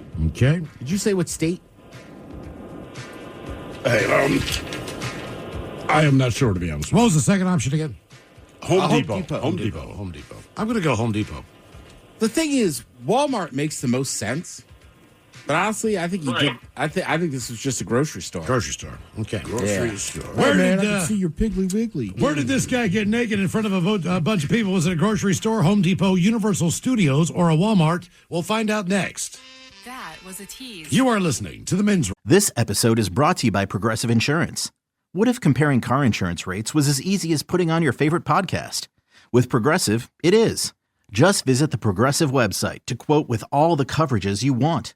You'll see Progressive's direct rate, then their tool will provide options from other companies so you can compare. All you need to do is choose the rate and coverage you like. Quote today at Progressive.com to join the over 28 million drivers who trust Progressive. Progressive Casualty Insurance Company and Affiliates. Comparison rates not available in all states or situations. Prices vary based on how you buy. With a detailed agent directory you won't find anywhere else, Homes.com is the only place to find the in-depth info home shoppers want. Very in-depth info. Looking for a listing agent's contact info? We've got it. The agent with the most sales in your price range? Easy. Specialized agents with all the up-to-date info on your dream neighborhood? We'll know them. A Pisces who enjoys long walks on the beach? You've got other sites for that. Homes.com. We've done your homework. If you're an experienced pet owner, you already know that having a pet is 25% belly rubs, 25% yelling, drop it, and 50% groaning at the bill from every pet visit. Which is why Lemonade Pet Insurance is tailor-made for your pet and can save you up to 90% on vet bills. It can help cover checkups, emergencies, diagnostics, basically all the stuff that makes your bank account get nervous. Claims are filed super easily through the Lemonade app and half get settled instantly. Get a quote at lemonade.com/pet and they'll help cover the vet bill for whatever your pet swallowed after you yelled, drop it. The debauchery rolls on. You're listening to The Men's Room with Miles and Thrill. 99.9 KISW. Brand new category on Profile This. It's called In the Buff, where you try to guess where or when or how somebody got naked and why. That's it. So a man exited his vehicle and got naked in front of lots of people. Got out of his car and started rolling around on the ground. Yeah, that is correct. Before he was apprehended. Question is, where was he? Was he in the grocery store, Home Depot, Universal Studios, or a Walmart? And, well, that is a question that we posed to you. Let's start with D. Ted Smith. He went with the grocery store. Grocery store. It was not the grocery store. Okay. Miles Montgomery, you went with Home Depot. Damn it. It was not Home Depot. That leaves you, Will. You said Walmart makes the most sense because, people get naked there anyway. No. Walmart. Universal Studios, ladies and gentlemen. Oh, Jesus. And he got out of the tram. He'd been on the tram with other people. They got to wherever they were going. I don't know. Got naked, started rolling on the ground. Again, this is at Universal Studios. That's wild. Was this recent? Within the last week, yeah. Been too cold. Yeah, that's a good point, man. Yep. It had to be before the cold snap hit, but yeah. Now, for all TV news all the time, it's time for TV Time with Tim. And now, because your pathetic life is confined to countless hours in front of a talking box, the Men's Room presents TV Time with Ted. All right, your choices today. You got the Jimmys, Fallon and Kimmel, Colbert, Steven, Seth Meyers, or Ted Smith. Is it Ted or is it late night? It is right through the title. These guys have teams of talents, writers, help them come up with their monologues each and every night. It is up to you to determine, is this an actual late night joke and from whom, or could it be a The Ted Smith original? In honor of Valentine's Day, over 200 Waffle House locations are set to reopen as reservation-only restaurants with candles and white tablecloths. It's great if you're looking to get into a fight with someone besides the staff. Jimmy Fallon. Ted Smith. Seth Meyers. In honor of Valentine's Day, more than 200 Waffle House locations are set to reopen as a reservation-only restaurant with candles and white tablecloths. Great if you're looking to get into a huge fight with someone besides the staff. Girl wants to go to Waffle House on Valentine's Day. That might be a keeper. I agree. In animal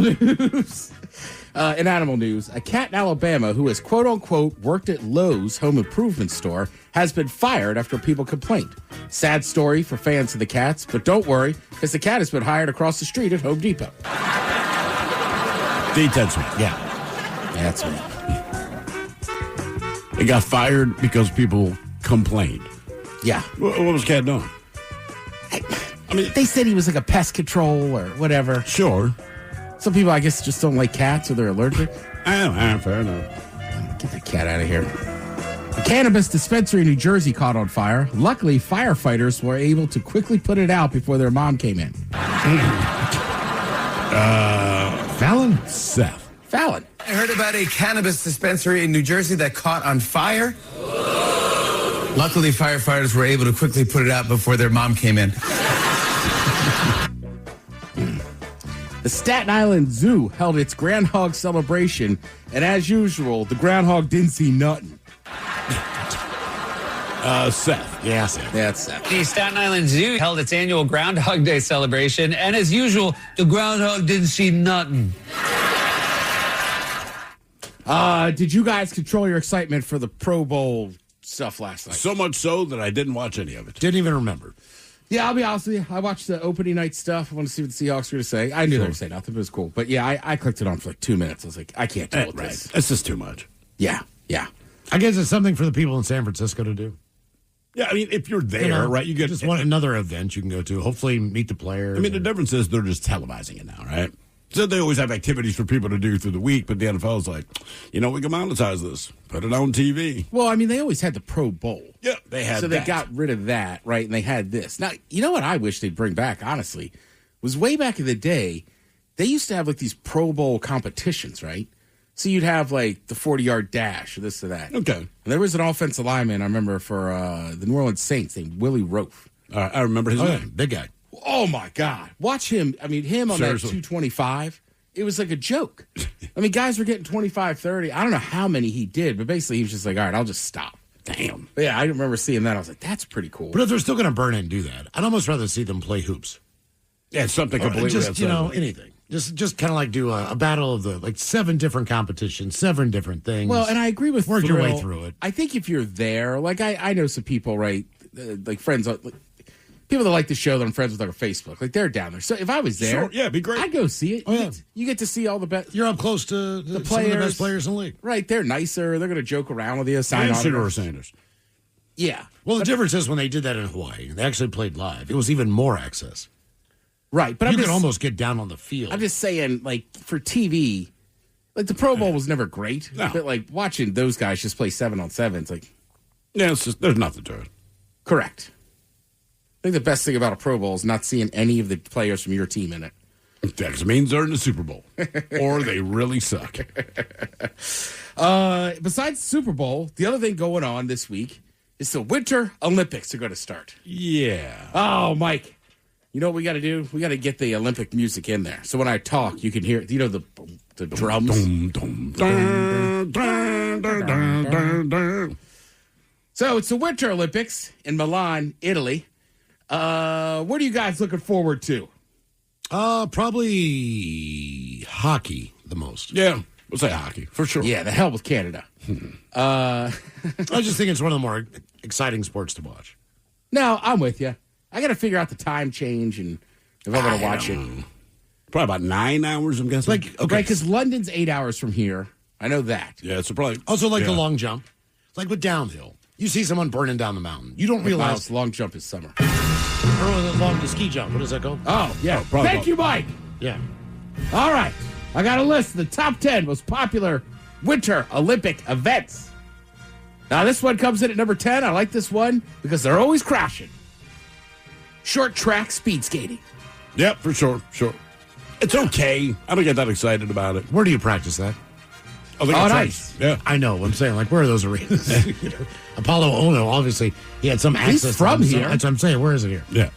Is that Well- the curling center in Linwood or whatever? No, the Shoreline? curling center up there is just for curling. Right. So it's just straight things. I've been there a couple times. Kind of fun hangout.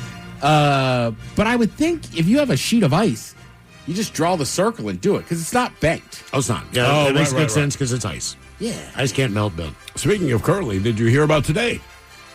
These are That the power went out. It's the actual opening games, and it's like 2-on-2 curling or something like that, but 4 teams are playing. 4 minutes into it, the power went out. This is their first event. Power went out. Up next, they have most popular Winter Olympic events, luge. Sure, I'll watch that, man. Right. Just the sheer speed of it. It's pretty cool. Luge is when they're on their back going down the bobsled track. The skeleton is when you're facing forward, right? Correct. Okay. I saw the other day somebody was doing skeleton and they put a camera in front. It was like, this is what it looks like. It's terrifying. Yeah, I believe that. But at the end of the day, it's just like, you're sledding, dude. Yeah, that's exactly what they're doing. Up next, just speed skating. So not short track. Right. I do like it when they do the team one, too. Again, I'm just Like the looking relay, whatever. Yeah. Do you guys remember that guy that was always like the American speed skater, and he went to like 3 in a row, and he'd always crash?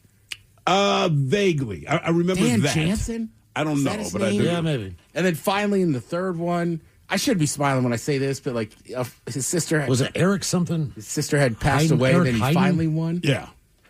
I just remember I he do was in remember there that, every yeah. year.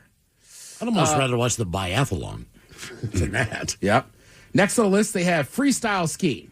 Basically, think of the dudes jumping off stuff and doing tricks. Okay, yeah, that stuff's always fun. The snowboards, the skis, all that. It is kind of crazy that skiing's almost gotten more extreme now than snowboarding. Well, I think they almost had to, because snowboarding, just the popularity of it, and especially with the Olympics, just the tricks they're doing on snowboards, like, kind of makes skiing look boring. Yep. Number 6 on the list, they say figure skating. I don't really care. I know, people love it. I don't. Yeah. But they show it constantly. They do. Well, it gets ratings. And look, I'll end up watching some of it. Like I said, it's the only time of year I could talk about a good or bad sow cow. See, the biggest sport in probably Spokane other than basketball. Yeah. Because they do all the qualifying there. Yeah. Every time I'm in Spokane and I look at the people of Spokane, I go, figure skating. Oh, yeah. That's these guys. Up next, number 5. These are, again, the most popular Winter Olympic sports, alpine skiing. So think about not the ones where they're going through the gates. This is alpine, steep as you can go, big turns. Okay, yeah. Lots Okay, I'm of down with speed, that, sure. Big crashes, all that kind of stuff. Lindsey Vonn, I saw that she crashed the other day, had to be airlifted out, tore up her knee, and she's like, I'm still competing. Yeah, she's coming back. I'm like, damn. Yeah. Okay. Yeah. After that, Miles, you brought it up, ski jumping. Okay. Ski jumping is when you jump for distance. Yeah. That looks so fun. What was the I guy's would name? never do Eddie it. the Eagle? Eddie the Eagle. Yeah, the Eddie English the guy Eagle? that crashed every time. No idea what he's He doing. was like, dude would jump like 30 feet. But ballsy just to try it. Oh, yeah. And for someone who doesn't know what they're doing. He was like 5'8", weighed like 270, and they're like, for real. But he's the only, can you say who won the gold medal? He was from England, right? Yeah, English dude. Yeah. After that, you have the bobsled. I thoroughly like the bobsled. Me too, sure. 2-man or 4-man. I still want to kind of go down the track on one of those. That'd be fun, man. Yeah, that'd be awesome. Herschel Walker's greatest sport. After that, you have ice hockey. And Miles, you are Sure. correct. That'll be a good tournament. You know, we'll be good. You know, the Canadians will be good. The Russians, probably the I was Swedish. going to say Sweden, they're generally up there. Yeah, it's all the usual suspects. And then number 1, what most people are looking forward to, snowboarding. Oh, really? Oh, really? In all fashions, right? You ever see, I think they still have the one where they start out and they like race. Oh, like There's one-on-one? like- Yeah, no. There's like 6 or 7 dudes going down a course. Yeah, again, a lot of crashing. Sure. Pretty exciting sport. So check that out. Thank you, Tim. We appreciate it. You're listening to The Men's Room. Men's Room returns with Miles and Thrill. Now, let's see what's happening in the real world. All right, here we go. Archaeologists find a 150-year-old bottle of beer in Utah. So they give it a taste. Meanwhile, a man breaks a Guinness World Record and did not let this NFL season go to waste. Woman drops off a human skull wrapped in a shirt at the Goodwill. Another woman goes to the car wash. Then it stops still. And Olive Garden is now serving deep-fried head cheese. It is time for your headlines. Now, it's time to hit the headlines. Here's my cock. Damn. All right, our top story, we go to Michigan, where police are looking for a donor. Surveillance footage was obtained after a woman entered her local Goodwill with a donation bag, as so many do. She dropped it off and left, like so many others before her and after her, but the contents of her donation are causing a bit of concern. While sorting through the bag of goods, employees uncovered something wrapped in one of her shirts. A human skull. Why? An actual literal human skull. I don't know. Officers collected the item and turned it over to a medical examiner for analysis. They say that there was no damage nor abnormalities with the skull, so it's not like she caved his head in or anything like that. Whatever happened to this guy. But they would still like to have a talk with the woman that donated it, and they're currently asking anybody with information to come forward. Damn. That is weird. I don't feel like she did anything nefarious.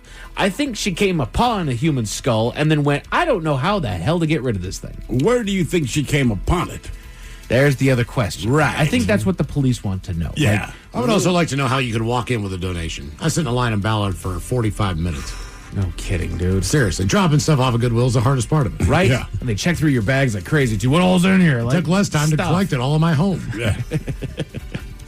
But did it sit in the back of your car for about a month before you drove over there?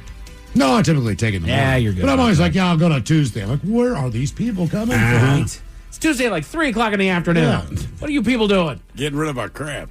We go to Pennsylvania, where a video is uploaded to TikTok. A woman told her side of a story of when she was going through a local car wash when the system abruptly shut off, The doors closed and locked her and her soapy car inside.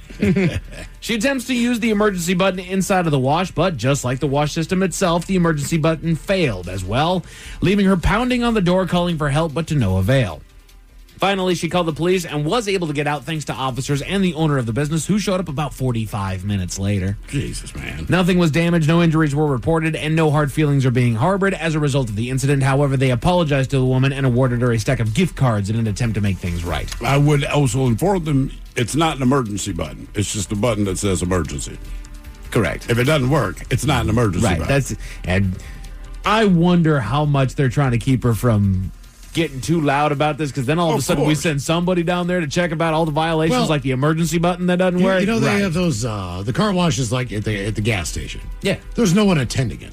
No. So I have a feeling this is one of those, like, you know, you just pay your money. Do you want to get a car wash theme to fill up or whatever? Right. And she just drove in there and got stuck. Which is weird because, like they said, her car was still covered in soap. Like, she was like halfway through this doggone thing. Just and then the door closes and locks. That's what I went to the car me. wash this morning. I still have a blast in there.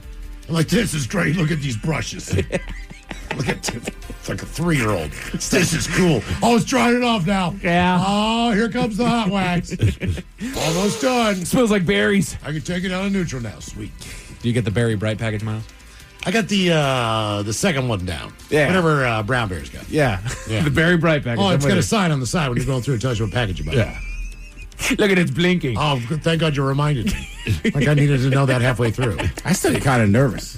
Well, going through a car wash? Did I line it up correctly? Yeah, right. Oh, yeah. It's a little bit forward. How much forward? I'm glad I get to do it now because I finally don't have a sunroof. Oh, right. They tell you not to do it with that, and I've seen what happens when you do, because the seal on that thing is not the best. So if you wear it down enough, that car wash will just start leaking into your car. Yay. Yeah. Fun times. Did not know that. Be aware of that. Yeah. You got a sunroof. Avoid going to the car wash too much. What if he never opened it? That might actually Give it a try help. and let us know. That's I right. have. Okay. Works just fine. No, it doesn't. It's never opened. Still in Pennsylvania for what might be the most horrific story I have read. And I do mean this with 100% seriousness. Listener discretion is advised. This is awful. Officers were called to a local Olive Garden location on reports of a suicide. Due to the sensitive nature of the story and out of respect for privacy, there is not much in the way of details, but at some point, one of the employees of the restaurant clearly hit a point of no return and decided that they would make their exit by removing their clothes while in the kitchen and sent themselves headfirst into the kitchen fryers. Oh, you didn't see that's it? No. Yeah. I mean, that is absolutely insane. As can be expected, the amount of damage that the employees suffered from the act was enough to succumb to their injuries. The restaurant closed down for a few days following the incident, and I just want to throw this out there. If anybody's having thoughts of harming themselves, please just pick up the phone and call 988 to give yourself the help that you need. Don't do that, man. Like I was saying to Mike, just one of the things about this deep fryers, as soon as it hits moisture, right, it bubbles up. So I'm guessing the guy's eyeballs exploded first. Right. I mean, almost instantly. Right. I don't even know how to wrap my head around. No. That is probably the most horrific. That sounds like something out of Final Destination or that Smile franchise. Right. That's horrific. Goodness gracious. But just in case the story left a bad taste in your mouth. Thankfully, there's good news. A California man has broken a record that makes him the envy of sports fans everywhere. There are tons of people that love to watch live sports, and plenty of those folks enjoy or attempt to watch games in different stadiums around the country. Myself included, I'd love to start doing some of that. Well, our man has just broken the world record for the most NFL games attended in a single season at a whopping 56 games this season this guy went to. How much money is this guy have? No kidding, man. 56 games. He's also the fastest time visiting all NFL stadiums in just 72 days, 20 hours, and 56 minutes. It's just like the guy went to, I don't know, a 1 o'clock game in D.C. and then drove up and caught He lives the in Ravens California. Game. Oh. So I wouldn't be I'm trying to shocked if think he of- caught the Rams game in the morning and then the... I would start on the East Coast because you get the bulk. Yeah. Right? I mean, Boston's almost the outlier, but you can get from New York to Philly to Baltimore to D.C. in no time. Right? And you can even hit Pittsburgh, Cleveland, Cincinnati in a reasonably decent amount of time. But once you get west of the Mississippi, man, it's like, look, San Francisco to Seattle, it's over 800 miles. He did make it his mission to catch a home game for each team that shares a stadium. So, like when he Jets, Giants. There you go. Okay. Right. And that's it. Exactly. LA, Rams, LA, Chargers. yeah, Oh, good call. Good call. Yep. I mean, Thrill's right, though. Like, the East Coast would be you could easily do a game in Baltimore and a game in D.C. Assuming you have the money. And Philly. Yeah, no kidding. God. While we're talking football, Men's Room Sports, you got a ton of college hoops on tonight on FS1, ESPN2, Big Ten Network, ESPN Plus, and Peacock. NBA basketball on ESPN, hockey over on TNT, and the Kraken are in LA taking on the Kings over on CBS and Kong. You can also catch that on Amazon Prime. As far as your weather, we got a few passing clouds tonight with a low of 40. Tomorrow we're looking at some fog in the morning, sunshine in the afternoon with a high of 57. That's it for your headlines with that. Mike Hawk is out. Thanks, sir. We appreciate it. Tomorrow, Ted's Meat and Potatoes talking Super Bowl foods. Big Dummy is back. Lovely Jolene coming up in just seconds. Yes, indeed. It's all true. But in the meantime, well, we be all about this bitch. So until tomorrow, please do what you do best. And for Aletha's sake, stay beautiful. The Men's Room has been taped before a live studio audience. Wardrobe and makeup provided by Mantastic Limited. This has been a presentation of the Men's Room Radio Network. Oh, man! A Double Flush production. This episode is brought to you by Progressive Insurance. What if comparing car insurance rates was as easy as putting on your favorite podcast? With Progressive, it is. Just visit the Progressive website to quote with all the coverages you want. You'll see Progressive's direct rate, then their tool will provide options from other companies so you can compare. All you need to do is choose the rate and coverage you like. Quote today at Progressive.com to join the over 28 million drivers who trust Progressive. Progressive Casualty Insurance Company and Affiliates. Comparison rates not available in all states or situations. Prices vary based on how you buy. With a detailed agent directory you won't find anywhere else, Homes.com is the only place to find the in-depth info home shoppers want. Very in-depth info. Looking for a listing agent's contact info? We've got it. The agent with the most sales in your price range? Easy. Specialized agents with all the up-to-date info on your dream neighborhood? We'll know them. A Pisces who enjoys long walks on the beach? You've got other sites for that. Homes.com. We've done your homework. You probably know Vistaprint for business cards, but did you know we print everything you need to get your brand in front of your fans? We print banners and signs that help your business stand out. We print postcards and flyers that get people talking. And we print must-have merch like tote bags, t-shirts, and water bottles. Whether you want a few or a few thousand, we print on everything so that customers can go from noticing your brand to falling in love with it. Right now, new customers can get 20% off with code NEW20. Because if you need it, we print it at Vistaprint.ca. It's always amazing to see how quickly your child grows. And I'm not just talking about their height. From those early babbles to full-on storytelling, getting to watch how their ideas, creativity, and confidence develop over the years is honestly pretty incredible. Sometimes they surprise you with what they come up with. And Lego bricks can be right there with them through all of those stages. It's not just a toy, it's a full creative building journey that keeps evolving as they do. Lego Sets Play starts as early as 1.5 with Lego Duplo, the bigger bricks designed for little hands that are just starting to explore and build. Then around age 4, kids transition to the smaller Lego bricks, and suddenly you're watching real structures take shape, real ideas form, and their imagination really take off. They begin with simple stacking, but over time they grow into full-on creators, building worlds, stories, and things you never would have expected. That's the kind of magic of Lego bricks. You're not buying a phase, you're starting a journey. Learn more and start building today with Lego bricks. No matter why your clients give, their donations can do so much more with a donor-advised fund from DAF Giving 360. They can donate cash, publicly traded securities, or other non-cash items like real estate and even crypto, while recommending grants at any time. DAF Giving 360 can offer you over 25 years of expertise, bringing donors, financial advisors, and even charities together to make a greater impact. Learn more at dafgiving360.org/advisors. dafgiving360.org/advisors.